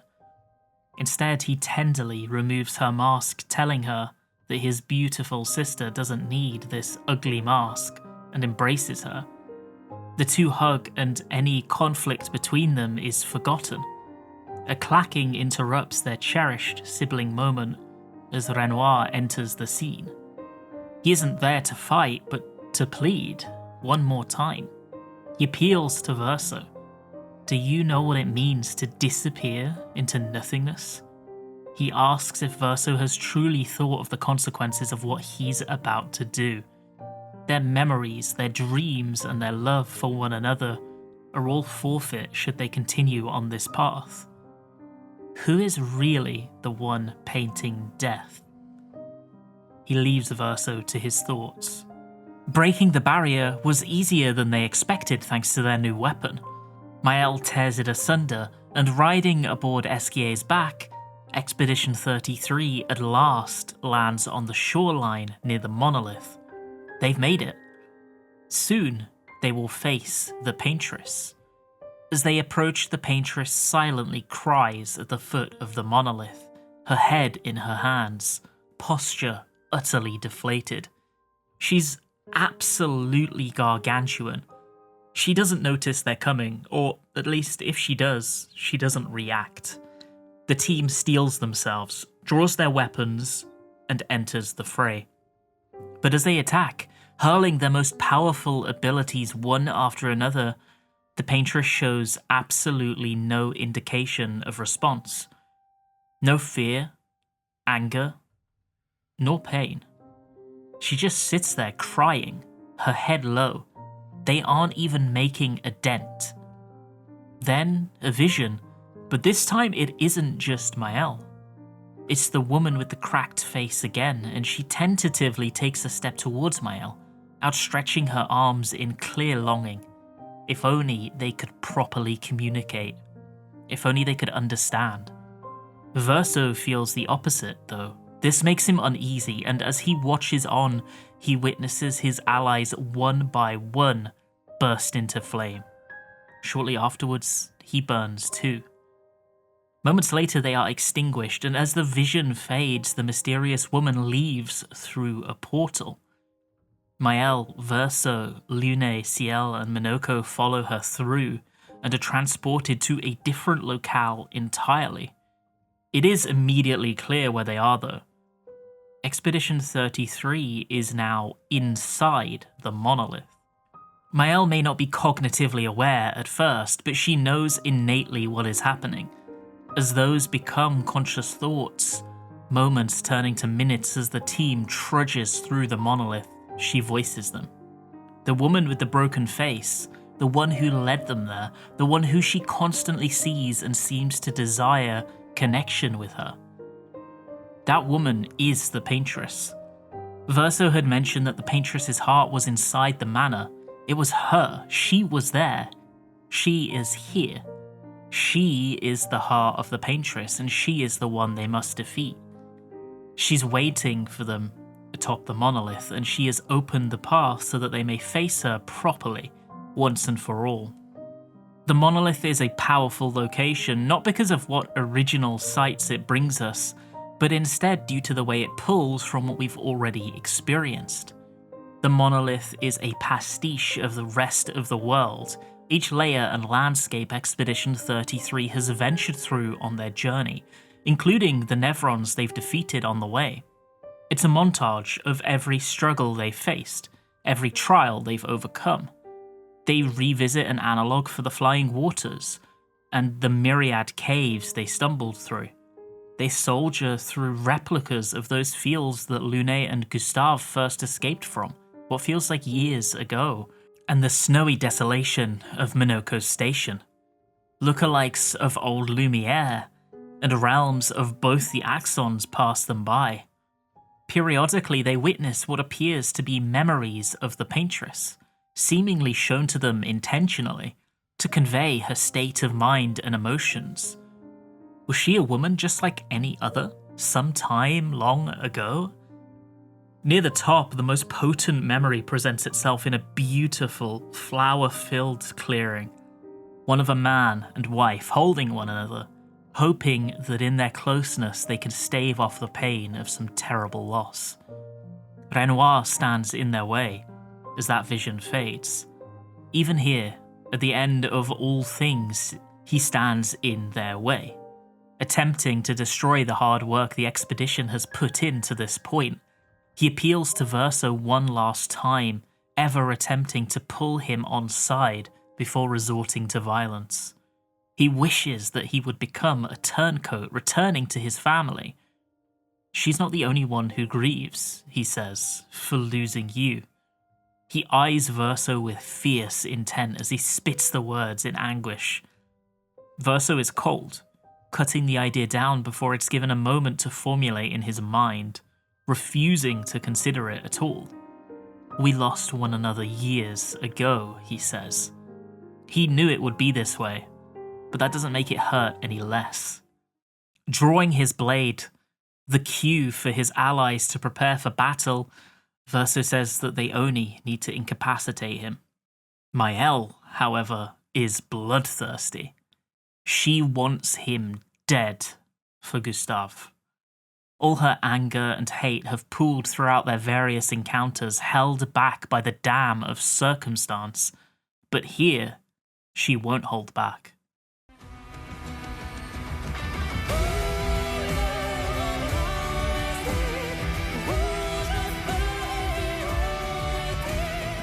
The encounter that follows is probably my favourite in the entire game, to the backing track of this powerful and emotional duet.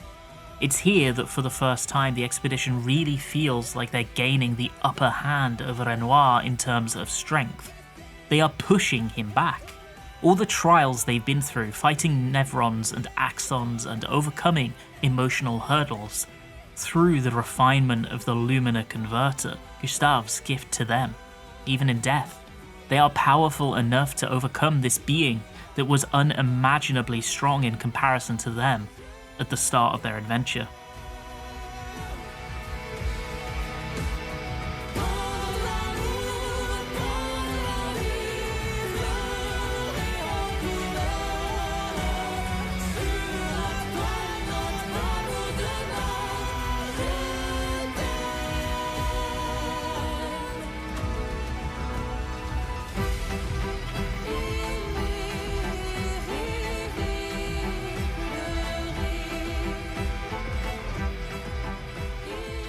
They gain ground and Renoir falls to his knees in pain.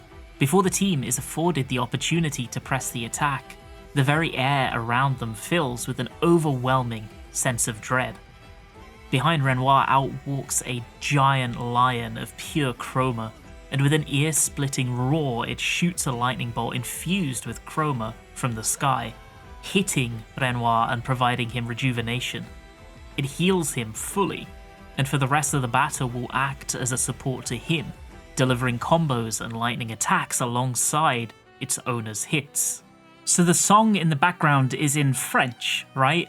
I'm not going to provide too much analysis right now, but if you translate the lyrics to English, we get what ends up being some extremely interesting verses that offer broad, sweeping hints about what exactly is going on in the overarching plot, before it properly unfolds in front of us. Stop loving me, I'll always love you. Let go of this brush, leave this canvas. Renoir, Aline, I'll always paint, stop painting. Drop the brush, leave the canvas. Renoir, Aline. Then, a little later on in the song, we have this. To love, to dream, to cry. To love, to stay, to cry. Verso embraced. To love, to dream, to cry. Loving, letting go, crying. Verso erased. There's a lot more interesting tidbits throughout both this song and the soundtrack in general, if you're willing to either learn French or run them through a translator, to the point that it makes me wonder how different the level of foreshadowing and context are if you, as a French speaker, play the game in French. It must be an entirely different experience. If you happen to be in the boat, I would love to hear more about your experience playing the game in the comments section. Once the duel is over though, Renoir is the loser. He is injured, knocked down and struggling to catch his breath. He has the will to continue, but is struggling to bring forth the strength to stand. The expeditioners advance, ready to finish him off. Sciel is not just content with incapacitating him, but in desperation he blows them back with a burst of chroma. He will make his final stand here if he has to. He pleads with Verso, knowing that he still has more information than the others, clutched close to his chest. You would condemn us all to die, he asks. For what? During Renoir's plea, it was here that an idea I'd been considering and toying with became irrefutable. It was a given, really, for a long time, that part of me had avoided accepting it. Strange, really, that I placed myself in the exact same emotional position as Lune, Sciel and Sciel in this moment. The Paintress who waits for them above and whom Renoir defends, the monster or woman or amalgamation of death that Verso wants to destroy, is a part of the Descendre family. She is Verso's mother. This knowledge adds context to everything we've experienced when it comes to this family so far. That's why she was in the manor. It's their family home. That's why Verso didn't tell us. Not because of his estrangement from his father alone, but because of his mission involving murdering his own mother. It also provides a reason as to why Renoir would want to kill expeditioners. They're on a mission to defeat the Paintress, and he, similarly, is there to protect his wife and to scupper their plans before they have the chance to properly formulate. Family is complicated, after all. Renoir fights back desperately, unleashing his intense chroma and forcing the expedition to their knees. He must kill them to protect the Paintress. He has to. The power he lets out exposes his desperation. But stopping him in his tracks is the curator. At last, he has finally left the refuge of the camp and mobilized at this pivotal moment. If the Paintress is the lady with a cracked face, and she is the mother and wife of the Descendre family, does this make the curator part of that family too? This was another moment of me knowing already, but not wanting to admit it to myself until the obvious was stated. Renoir pleads to the curator too, knowing that now it stands alongside the expedition. There is absolutely no way that he can win in a battle of martial arms. This is all that you have left of your son, he motions to Verso. It's meaningless though.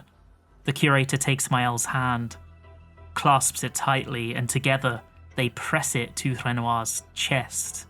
Using some unknown force that Sciel doesn't understand herself, but allows it to flow through her with the curator's guidance, they dominate Renoir's chroma in just a few moments. It's theirs now, and they dissipate it, allowing him to drift away into the wind, watching as he fades away. They have defeated him, at long last. All that remains is to continue on and to complete their expedition without him dogging at their heels. Up there they find her, the woman with the cracked face, the Paintress, the curator's wife. She notices them and stumbles towards Verso with her arms outstretched, voice and posture full of affection and longing and utter surprise. "You've come back to me," the words pour out of her. "But the fire, are you really here?" Verso doesn't know what to say as he eyes her solemnly. She replies to herself before he's able to, as if she's come to a realization, an answer to her queries all on her own. Or is he playing tricks, she muses. Clearly not receiving the response she longs for from Verso, she looks to Sciel instead, calling out to her. Alicia, she names her, the name of Verso's sister. She must be confused. The Paintress talks about her face, surprised that it is intact instead of burnt. And Sciel responds, asking if she's going to burn it again, instinctively. a callback to the vision that they shared at the base of the monolith. Or something else entirely. Verso speaks, telling the Paintress that she needs to go home, as she takes his arm and tries to shepherd him along with her, back to wherever they came from.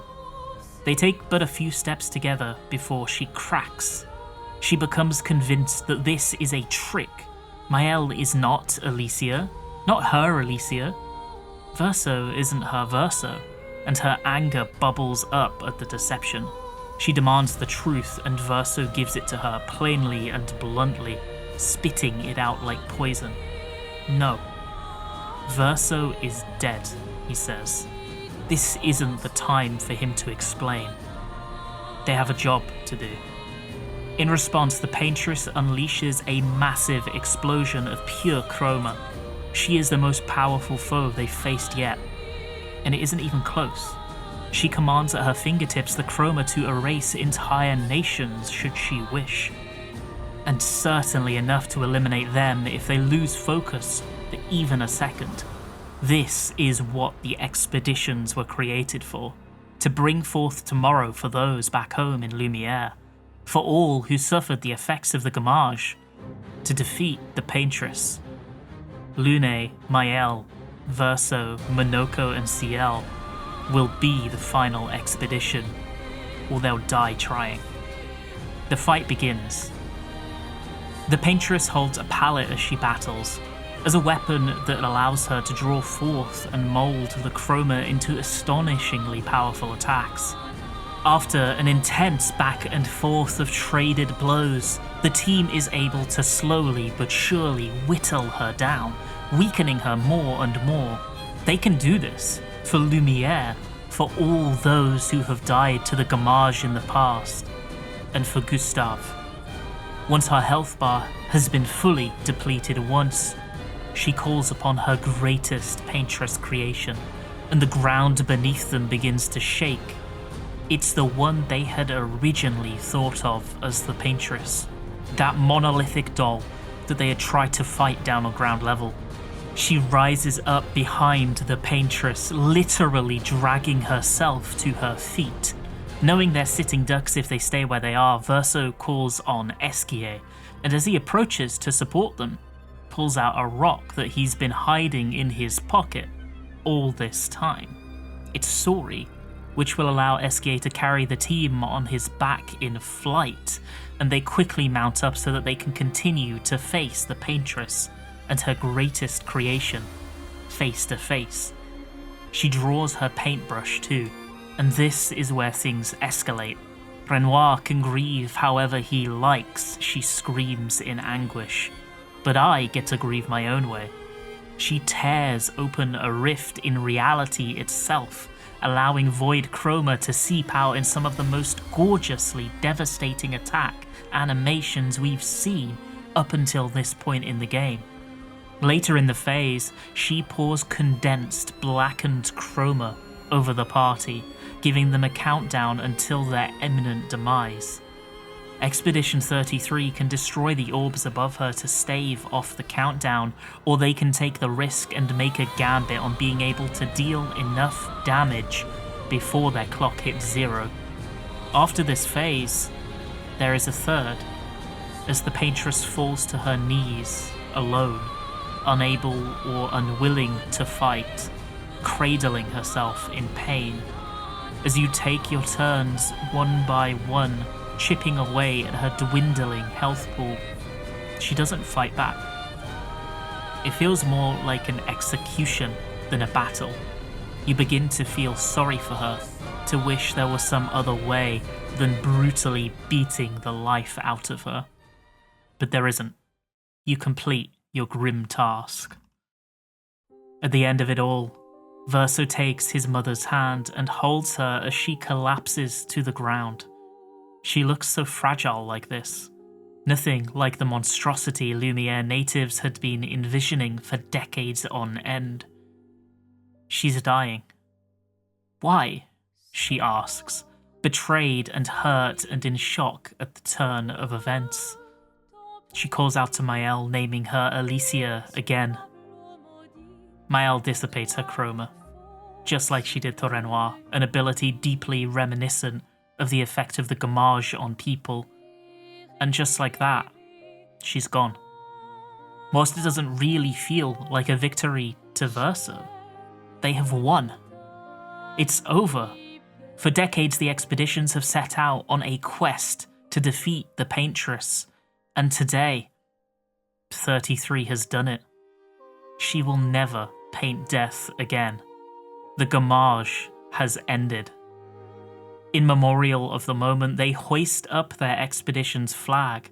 Every expedition has a flag, though in all other cases, it has been used to mark their final resting spot, to show how far they made it, to provide solace to those who come after.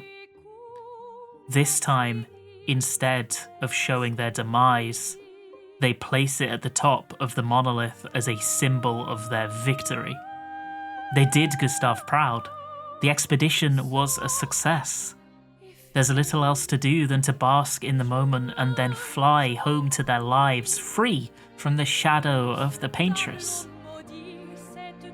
On the way home, Verso mentions that he still feels just as immortal as he did before. He doesn't suddenly feel weaker nor more fragile. It could mean nothing. There's no rulebook for immortality. When they land at Lumière, a celebration is already in full swing. The residents cheer and merrily welcome the heroes home, dancing and chatting and marveling at those who are their heroes. Sciel and Monoco draw special attention from the children, who are wowed to see their stories appear before them in the flesh. This is a city freed. Instead of focusing on survival and their next loss in the coming year, they may now concern themselves with the future. They get to live. Not everybody is elated though. As Maëlle climbs the steps of the harbour they left all those weeks ago, she reflects on how differently they were before they left the city. She has the unfortunate task of breaking the news to Gustave's sister and apprentices. They see her expectantly waiting for him to follow her, expecting his sheepish smile. But it never comes. She shakes her head, it's all she can manage, and they collectively realise he didn't make it. On the lower levels, Verso slips away from the hustle and bustle and sits down at the edge of the dock. He doesn't know these people. This may be his home in body, yes, but not in spirit. His friends and peers have long died, and he has just committed his own family to death in pursuit of what he deemed right. This is a time for reflection, maybe even mourning rather than celebration. He opens the letter that Alicia gave to him the night before and begins to read. It's a letter both to him, but also one that's intended to be read by Maëlle. Alicia has a lot to tell her, though it's down to Verso as to whether she sees those words. She expresses her feelings towards Maëlle, a mixture of jealousy and nostalgia. The way she interacts with Verso, the way she explores the world and is able to authentically be herself. Because she is Alicia, as she was supposed to be, without the burns and without the pain. This world is a mirror, she says, but it's the final segment of her letter that turns the world on its head. The gamage is an act of love, not of hate or destruction, an act of love by Renoir, the real Renoir. The Paintress is not the origin of the gamage, and she never has been. The monolith doesn't paint death. It is instead a warning. It's there as a symbol of those that the Paintress is able to save in her waning strength, battling against overcoming odds and losing her chroma year on year. Each year she's able to save less, but she makes the effort. She is humanity's greatest protector, not their murderer. Their mother paints life, whilst their father, death. With the death of the Paintress, there is nobody left to stop the real Renoir, the curator. Thus, with no Paintress to prevent him from doing so, he paints his heart out. He paints death for all.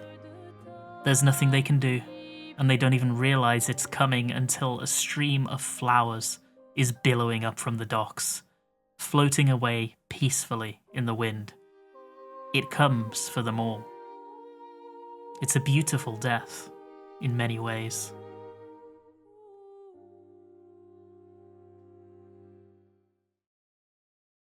I suppose now it's approaching the time where we need to properly explain everything. Finally. The next scene shown is one of Verso in the fire. He seems almost calm, serene as he begins to burn. Alicia wakes up from her nightmare, panting and in extreme discomfort. Instead of white hair, she sports the same red shade as Sciel, and she is missing her mask. She hears a call from her father's atelier and obediently heads in that direction. It's a beautiful room, high ceilings and huge spaces with portraits on the wall. To one side, giant canvases with depictions of the axons are shown. It's her sister, Clair, that has summoned her, though her mother and father are both present as well. In front of their parents is this huge canvas, rippling and moving, immense power under the surface, its picture ever shifting, growing and changing. It is alive. Renoir and Aline don't react to her arrival as they are inside it. Their bodies are as stiff as statues, their eyes glazed over, leaking chroma as if they were tears. A clear sign that their consciousness is elsewhere. This is what the painters look like whilst they're inside a painting. Claire is impatient. She has places to be, and it frustrates her that her parents are otherwise incapacitated when she needs their help. She asks Alicia to go in and get them, and Alicia meekly accepts. When she enters the canvas, she finds herself overwhelmed by her mother, Aline's fearsome chroma, before she is given even a moment to ground herself, or even figure out where she is. Unable to fight back, she succumbs and is reborn as Sciel. The Descendre family have always been skilled painters. Aline, their matriarch, is the strongest of all, able to paint pictures of love, loss, and create entire worlds through her art. She is the head of the Painters' Council, and she taught her husband, Renoir, everything she knew about her craft. She was always better at it than him, though. Painting is, for all intents and purposes, magic. The magic of creation and of manipulation. Her children grow up learning to paint and tirelessly working to master their craft.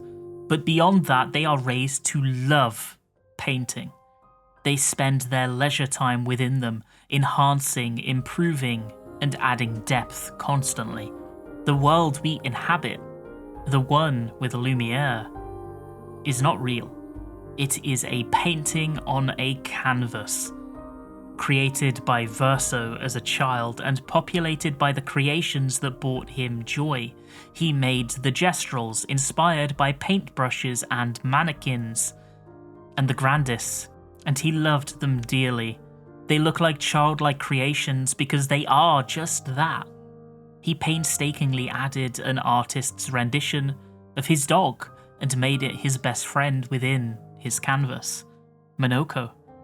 In fact, if you don't immediately head to the canvas when Claire calls you and instead explore the mansion, you can find 2 dogs curled up by the fireplace, Monoco and Noco. Monoco loves trains, which is why Expedition 33 meets him at an abandoned train station. He doesn't remember meeting Verso because Verso created him, because Verso has always been there, as long as he can remember. He waits at the train station because he is a good dog, waiting for his owner to return. He created Esquier too, right at the origin of the world, inspired by the childhood toy that he loved so very much. And his sister Claire created Francois.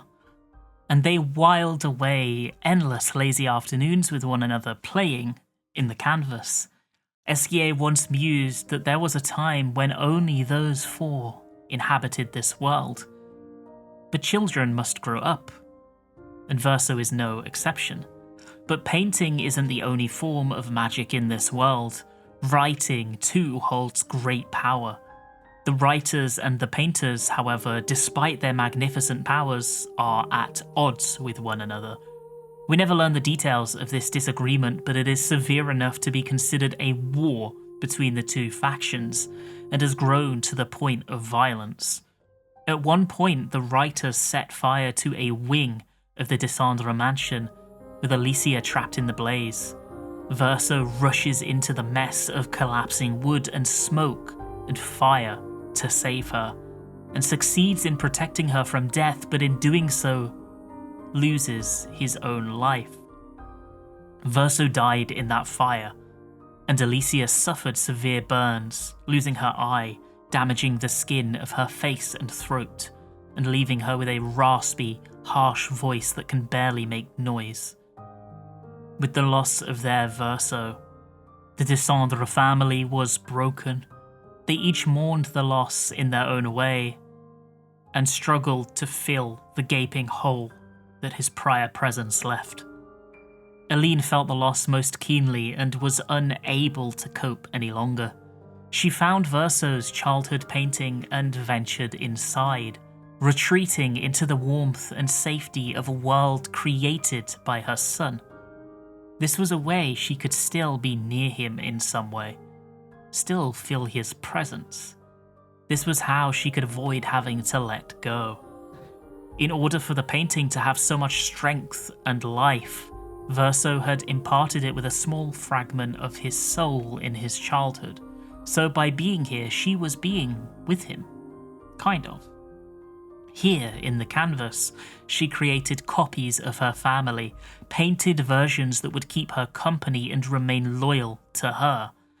The Renoir that spent most of Expedition 33's quest chasing at their heels was the copy that Aline created. The Verso we journeyed with for all this time was a copy of her dead son, created to dull the pain in her heart. She used her chroma to create Lumiere and all of its people, as well as a replica of the mansion her family lives in.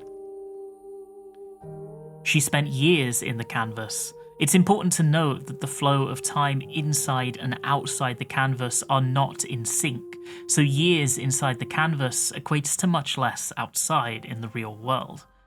Her addiction to Verso's canvas meant that she avoided her real life entirely, and her body began to weaken from the strain.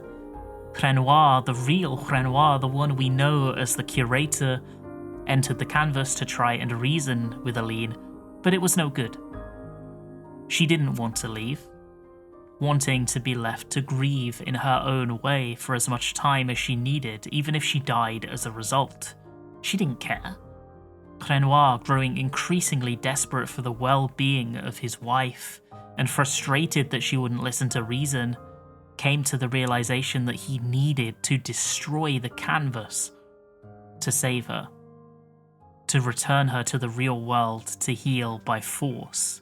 It pained him greatly to do so because he lost his son as well, but he clung to pragmatism and focused on what he could still do. The beginning of this conflict between Aline and Renoir is what created the fracture, splitting Lumière from the rest of the continent, and spiraled out of control into a desperate war over many in-canvas decades. Aline traps Renoir beneath the monolith, and in doing so, traps herself inside it. Aline was always better than Renoir though, and would always have the upper hand, so the eldest daughter Claire created the Nevrons through her painted self to even the odds a little, to match the two fairly. Because when Nevrons kill a painted human, Their chroma is trapped inside their body instead of dissipating back to the painter currently in control, Aline. It meant that over time, as more and more natives were killed by Nevrons, the balance of power would slowly shift in favour of Renoir. Each year, the curator would carry out the annual gommage, whilst on the opposing side, Aline, the paintress, would use her dwindling power to protect as many people as she could, each year managing to hold less within her embrace. She would paint a countdown on the monolith to act as a warning to all of her son's creations of their impending doom, showing her love and hastening them into action to protect their fragile existence. Renoir created the axons using his own chroma, his artistic interpretations of the psyches of his family. Visage is Verso, a man who guards the truth behind lies and wears a mask. Verso always wanted to be a musician and loved playing the piano above all else. Alas, he was born into a family of painters and had to devote himself to their craft. He hid his displeasure and frustration to keep his family happy. Renoir understood that Verso was struggling with this. He knew his son well.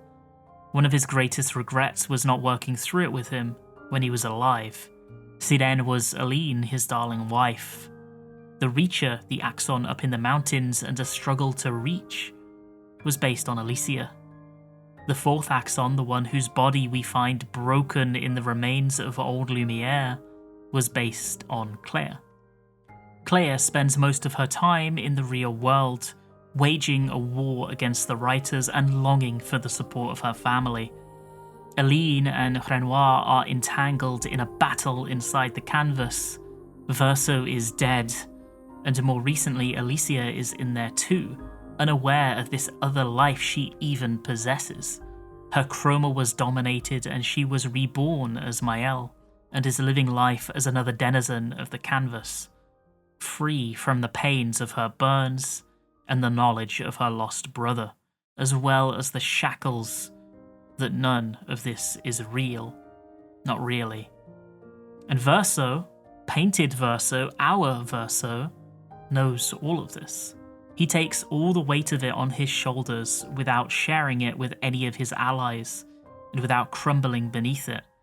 He wants to defeat the Paintress so badly because he loves his mother, despite being her creation rather than her real son. He doesn't want to see her suffer and whittle away like this, spending her days in delusion rather than moving on. He doesn't want to be stuck in the middle of this war looping forever, the shadow of the boy they loved, that his parents feel pained to see. He suffers here greatly, and he wants it to end, even if this means his own death and the end of the canvas. In attempting to destroy the Paintress, he takes the side of the curator, the real Renoir, because they love her. That's why the gommage is an act of love. Renoir paints death because he wants life for his wife, because he loves her more than anything. Only through the death of the canvas can he force her to live once more.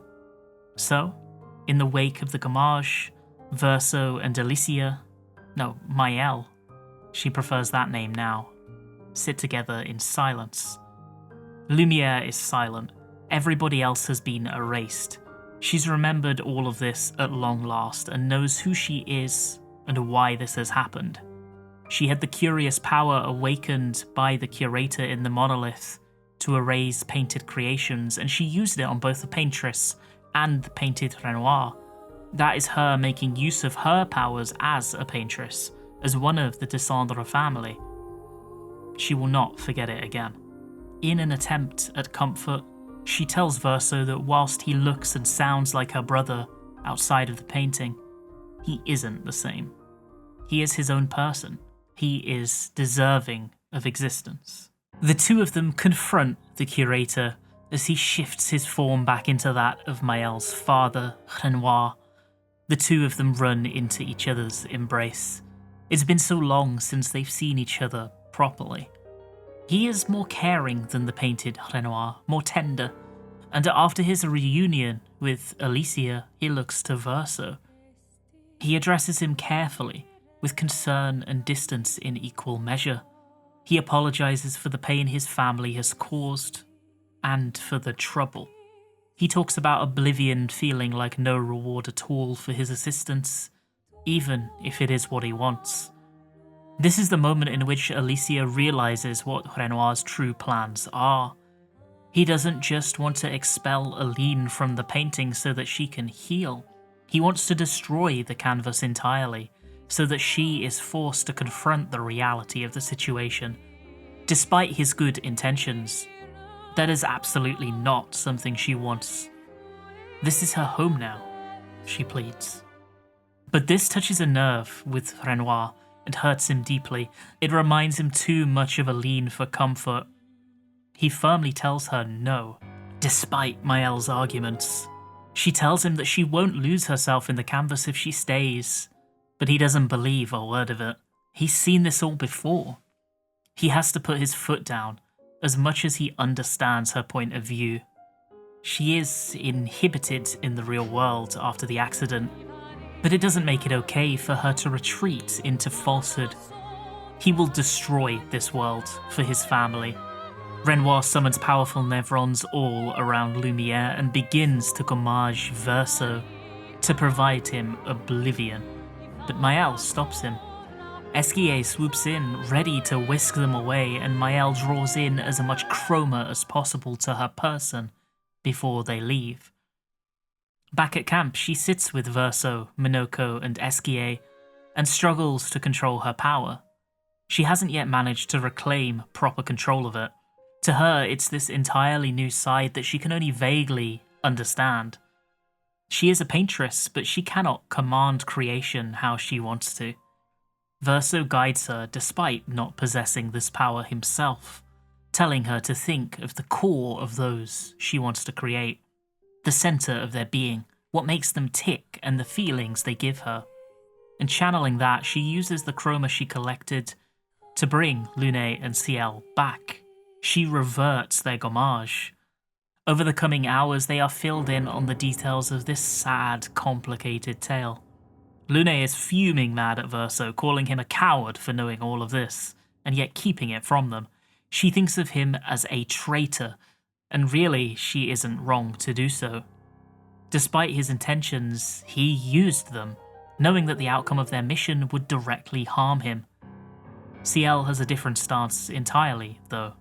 If Maël can bring people back from the dead, if she can paint them back into existence, does this mean that her husband can be brought back? More importantly, should they wish to save their world, the canvas, they need to defeat Renoir. They need to stop him. The problem is that in the absence of Aline, he has taken over the canvas as its most powerful inhabitant and controls the chroma inside. They don't have a single drop of hope of contesting him. But Lune, as resourceful as ever, comes up with an ingenious idea.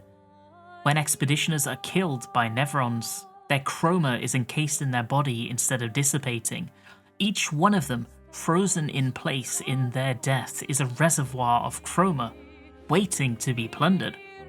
In the greatest expedition in history, they travel the land, collecting the chroma of the fallen. Those who yet live are no longer, but with enough power, they can be once again. This world is full of beauty and care, and to Maël, Lune, and the others, it deserves to be protected. It needs to be. Verso tags along, out of care for his friends and obligation, though he's somewhat of a broken man in these moments. With that done, there are two options. Explore the open world and divest it of its many mysteries, or head back to Lumière to confront Renoir for the last time. When they land on the docks like they did in Victory just recently, the moon is high in the sky. This time it isn't to celebrate, though. Instead, it's to wage war. Maël summons the chroma from the legion of expeditioners she has accumulated, and with a swing of her blade and a battle cry to herself as much as the others, tomorrow comes. And then it begins. Nevron's versus expeditioners as it has been for decades. As long as they can remember, they will carve a path. They traverse the city, pushing deeper than they have in years, areas long abandoned in the light of Gammage's reducing the population count, until eventually they make it to the place where Renoir is waiting for them. When they confront one another, Maël quickly appeals to Renoir, reminiscent of all the times the painted creation Renoir pleaded with Verso, trying to get him on side desperately. She needs him to understand how much this place means to her, how important it is. This world isn't just her escape, it is her joy. These people may be painted creations, but they are people. They have personalities and lives and hopes and dreams, and she is a part of those. She has lived her life, this painted life, but a life nonetheless, in Lumiere. Gustave is her sibling and her father just as much as Verso and Renoir are. This is her home. Renoir understands her sentiment, he gets it. He knows how attached we can become to the worlds we pour our hearts and souls into. But despite that, he cannot allow this to continue anymore. He doesn't want to destroy the canvas any more than the others do, but he cannot sit there and watch them delude themselves any longer. This isn't the right way to honor Verso's memory. He loves his son too, and his family should be grieving together in the real world. They should be attempting to move past this rather than wallowing in it. Maël argues back. She knows that Renoir wanted her to find new joy in life after the fire. She's well aware that he longed for her to smile genuinely once again. But she couldn't. Everything was grey. The guilt of feeling like she was to blame for the death of her brother was utterly crippling. The loss of her eye and her voice and the burning of her skin destroyed her confidence and agency. She was a shell of her former self, until she was reborn into Verso's canvas. Here she was able to find joy. She was happy, she laughed, she cried, she experienced all the colours and emotions in the world. This was as real as anything.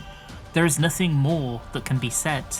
There are two opposing viewpoints that cannot overlap. Fighting is the only way.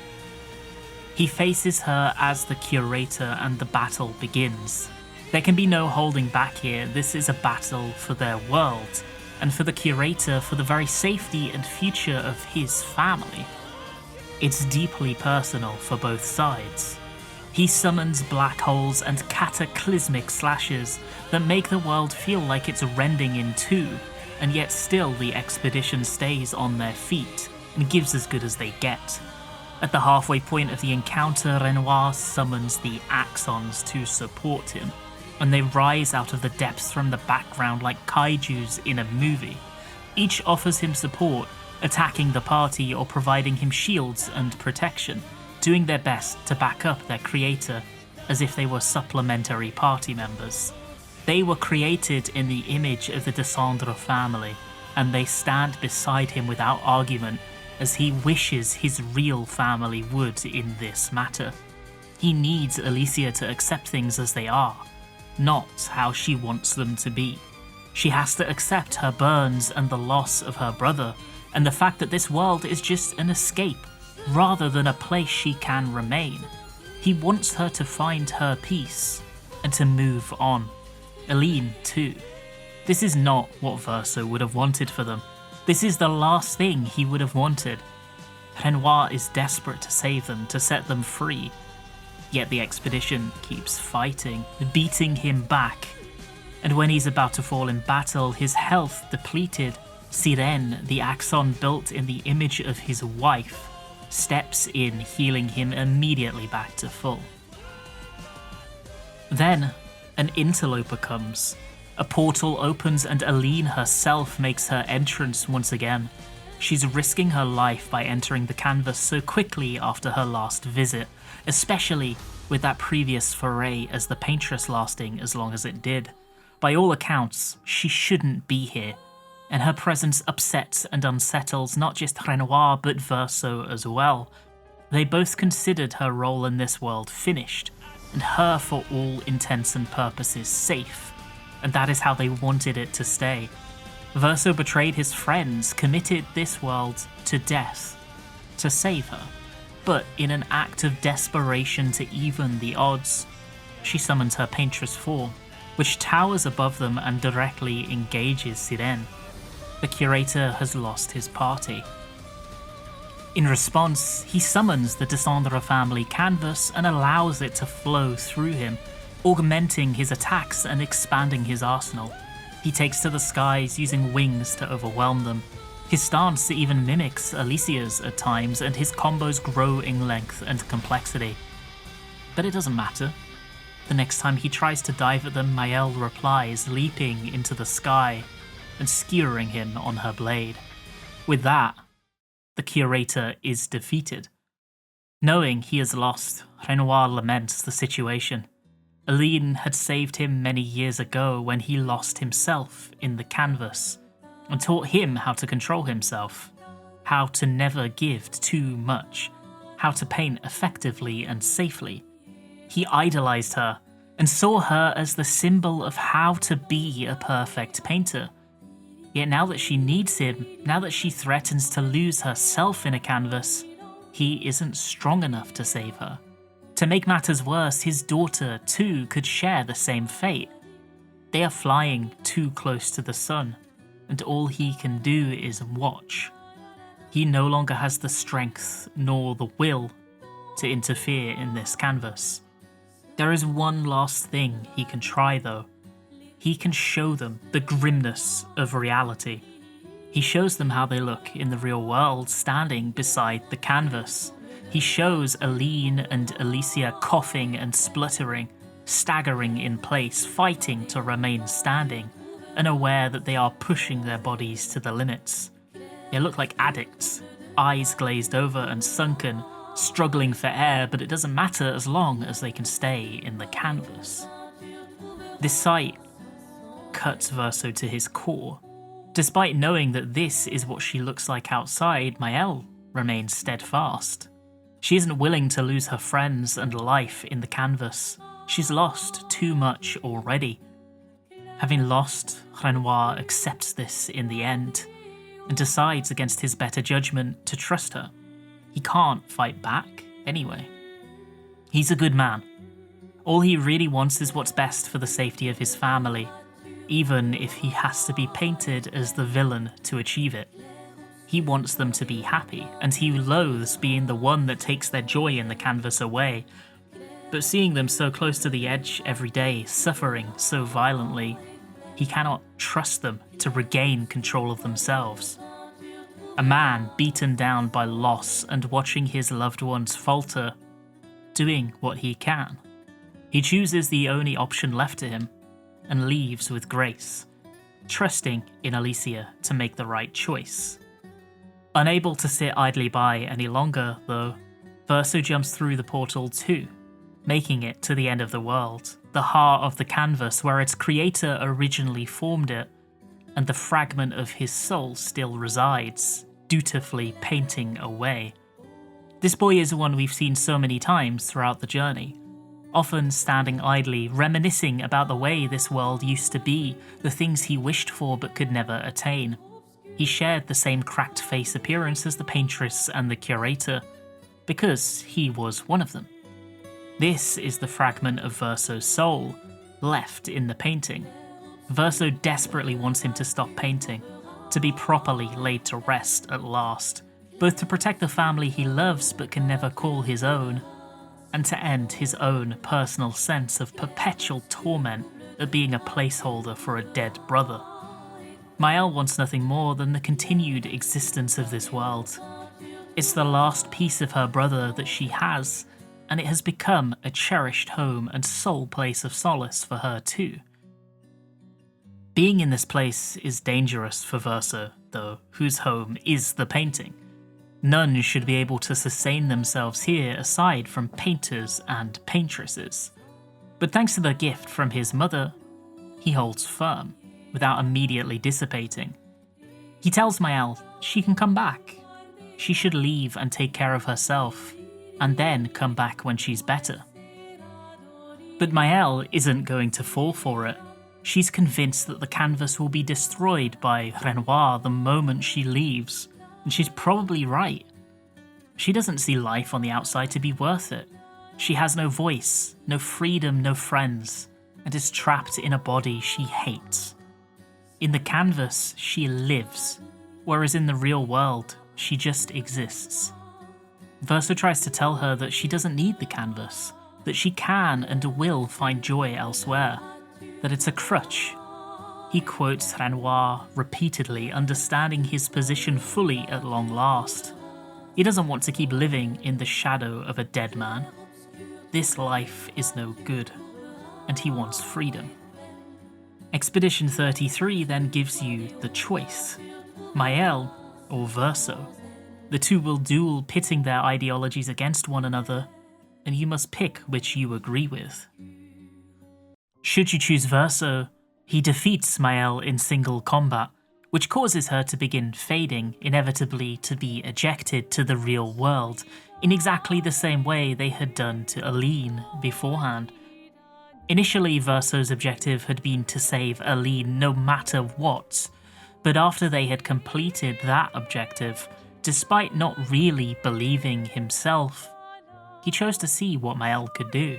He chose to watch to see if her hope could find a better path, one in which the painted world and the Descendre family could live in balance, one in which Verso's soul found peace, and Verso himself wouldn't feel the crushing weight of the expectations, disappointment, and pain of all of those around him. He chose to trust in painted Alicia's letter and see how it panned out. But in the final conflict with the curator, Sciel lied to Renoir. She told him to let her grieve and that she wouldn't lose control. She told him to trust her. But she had no intention whatsoever of leaving the painting, or readying herself to do so. To her, this world was her happiness. It was her life. She wouldn't leave willingly, even if it meant that she would eventually die inside. The cycle would repeat. From Aline to Alicia, Verso couldn't handle this outcome. For so many decades, he's been at the center of all of this suffering, carrying the knowledge that he is a replacement, the pain of the Descendre family and the way they look at him. He's seen his own painted family put at odds with him, and at great personal harm set out to defeat them. He's lost innumerable friends to the Gommage and the Nevrons and to Renoir. He sees how the fragment of Verso's soul continues to paint, and he understands him. He never wanted to paint. This isn't what Verso would want. He wanted to make music, to touch hearts in other ways. He can never be what they want. Like Sciel said, despite possessing Verso's name and appearance, he isn't him. He is his own person, and he's tired.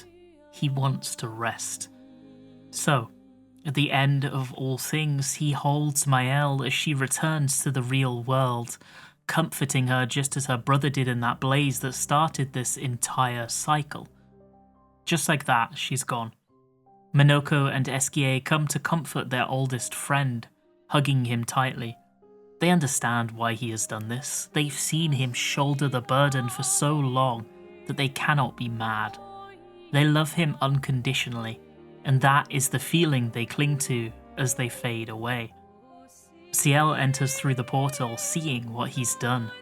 She too understands, having developed a close relationship with Verso, though despite her compassion, her heart breaks as her newfound dreams shatter in front of her. She will never see her husband again. She has accepted the truth for years, and then was provided hope followed by it being crushed. Yet in her kindness, she doesn't lash out. They look one another in the eye as her chroma disperses. Lune is not so magnanimous. She eyes Verso through the portal, and she stands in Lumiere's wreckage with eyes full of anger. She has fought so hard for so long to carve a path to the future, and it's been taken away. His final betrayal. She doesn't even want to look at him anymore and turns her back, sitting on the ground in defiance and waiting for the end. Verso must accept this. In his final act, he takes the little boy's hand and leads him away from the canvas. He doesn't need to paint anymore. It's time to rest, Verso. Together, they both fade away in a sea of flower petals. The final scene shows us the Descendre family together in the real world, at Verso's grave. They are there to mourn together. It seems like Aline and Renoir's relationship is healing as they hold one another tightly. She has accepted the sad reality of things and is doing her best to move forward. Claire even made an appearance despite her busyness.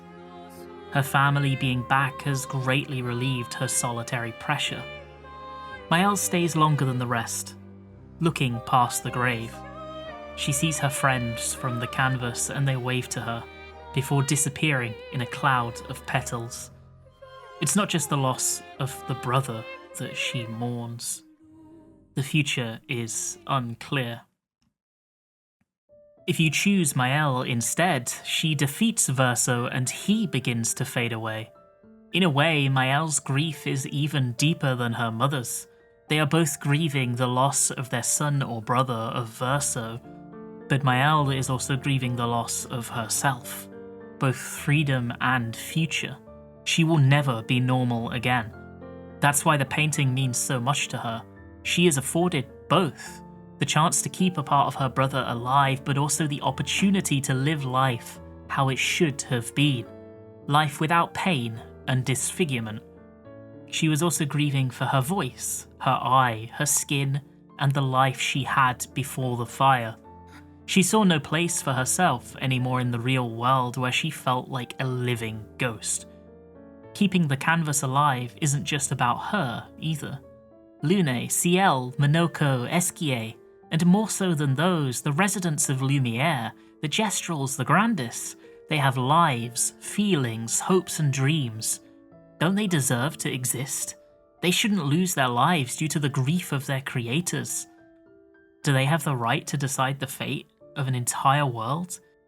To condemn everybody inhabiting it to die? To save their family? Just because they are painted, they are not any less real than the Descendre family or anybody outside the canvas. Would you kill a world just to save the ones you love? Maëlle chooses this world. She holds Verso as he crumbles and he desperately begs Maëlle to stop the boy from painting. Realizing she will not do as he asks, he switches his pleas. Unpaint him. He doesn't want this life. Oblivion is better than the future he sees ahead of him. She remains firm. The epilogue we see is very different to that from the Verso ending. Lumière has been rejuvenated, its people brought back, life returned to the canvas. They've even reclaimed the areas that had been abandoned, like the Opera Hall, and an event there is about to begin as residents stream inside excitedly before the show. As people funnel into the hall, we see Maëlle. Her hair is white and she's smiling. Sciel is there too, as is her husband. From the center aisle, Gustave and Sophie join them, sitting beside one another. Maëlle has brought them all back and given them what they never thought they could have. The show is about to begin, so the chatter ceases as they collectively watch the stage. Verso walks out. He's older here, and it's likely that his immortality has been revoked in this new status quo. He will live a normal life cycle and eventually die. I suppose in a way Maëlle decided to honor his wish, but with this twist. He looks tired with pain behind his eyes. Nonetheless, he takes a seat at the piano and psychs himself up for the performance ahead. He looks to Maëlle, and she sees the worry in his eyes, the pain and the fear. Her face distorts as her Paintress powers activate, and with his worry seemingly painted away, Verso begins to play. The future is unclear. So which ending is best? Well, neither. But what they do more than anything is deeply drill in the core theme of Expedition 33. At the very beginning of this video, I said that I initially thought it was a story about grief, beauty, and love, one of moral grey and the vibrant clashing of opposing hopes. That's all true, and it is primarily the vehicle that it uses to convey its core points. But the endings made another of its core themes really clear to me. The game is about the conflict between art and its artist and the relationship that those two share. The art taking on a life of its own after creation and longing to exist and to grow into its own being, despite the original intentions or subsequent wishes of the creator, versus the artist, the creator, the technical god who sees their creation cause unwanted harm. If you choose Verso, you choose to support the artist. If you pick Sciel, you side with the art. Even in the story itself, this presents itself. Verso creates this canvas with a specific intent, to hone his skills and to create a playground to enjoy with Clair and those he creates. But the world of his canvas has now taken on new life, thanks to those that have visited and appreciated it, despite not creating it themselves. Aline entered and took on a whole new meaning from Verso's world, and through her own interpretation and love and input, it became her world. Then later, as Sciel entered and it was imprinted on her heart, she did the same. They didn't create this world. They are not the true artist, but it is theirs because it meant something to them. Like lovers having a song that they share, that played during an important moment in their relationship, or an avid reader retreating into the safety of their favourite novel, imagining the characters in scenarios that bring them comfort. Verso's world may have been built by him, but it has joy and expression and meaning to the entire Descendre family, as well as everybody born inside it. It has taken on a life of its own. That is to say that their interpretation matters deeply. There are many experiences in the real world of people who cannot separate the art from the artist, and it influences their ability to enjoy the end result. A very easy recent example of this is the Harry Potter franchise, which lost a number of fans because of J.K. Rowling's positions, and those fans not being willing or able to separate that world from its creator. The emotions linked to the artist influenced the emotions linked to the art. That's what Renoir is experiencing here inside Verso's world. He loves his son, but when he thinks of him, it hurts. He hasn't progressed through his grief enough to be able to see this son's creation without feeling pain. He can't untangle those feelings. This world is this thing that prevents his family from moving on, and he hates it for it. Even more painful is seeing the way it affects Aline. Aline, too, loses herself to delusion in the canvas, specifically because she doesn't want to separate art from artist. She uses the art to feel closer to the artist. Alicia, however, gets an opportunity when she's reborn as Sciel to do just that. She loses her memory, so she is provided the rare chance to appreciate the art from her brother without her feelings for him and her loss of him influencing her appreciation. She is uniquely able to consume it from a blank state, and then as she regains her memories, her context, it makes it mean even more to her. It deepens her connection. That's why there is no right or wrong answer between the endings. Neither is good nor bad. They are the result of your personal readings and the feelings individual characters were able to evoke from you based on your experience and context in the world. Art is mostly interpretation, after all. I especially love this because of the added context of the team that developed this game. A scrappy band that came together in unexpected ways, and through their own perseverance and hard work, they built something that could compete with the core pillars of the industry as their very first project together. A shining example of the beauty, soul, and value that AA games have. They put their all into creating Expedition 33, every ounce of themselves into their art, and at points they probably felt this exact same conflict too. Renoir said before the final battle that he understands how attached we become to the worlds we pour our heart and souls into. That didn't feel like it came from him at all. Instead, it felt like Sandfall directly speaking to us, the player, expressing their care for this world and the characters they put their love into. They put everything into creating Expedition 33. Verso's soul is inside the canvas in the first place because you must put a part of yourself into your creation to make your art truly special.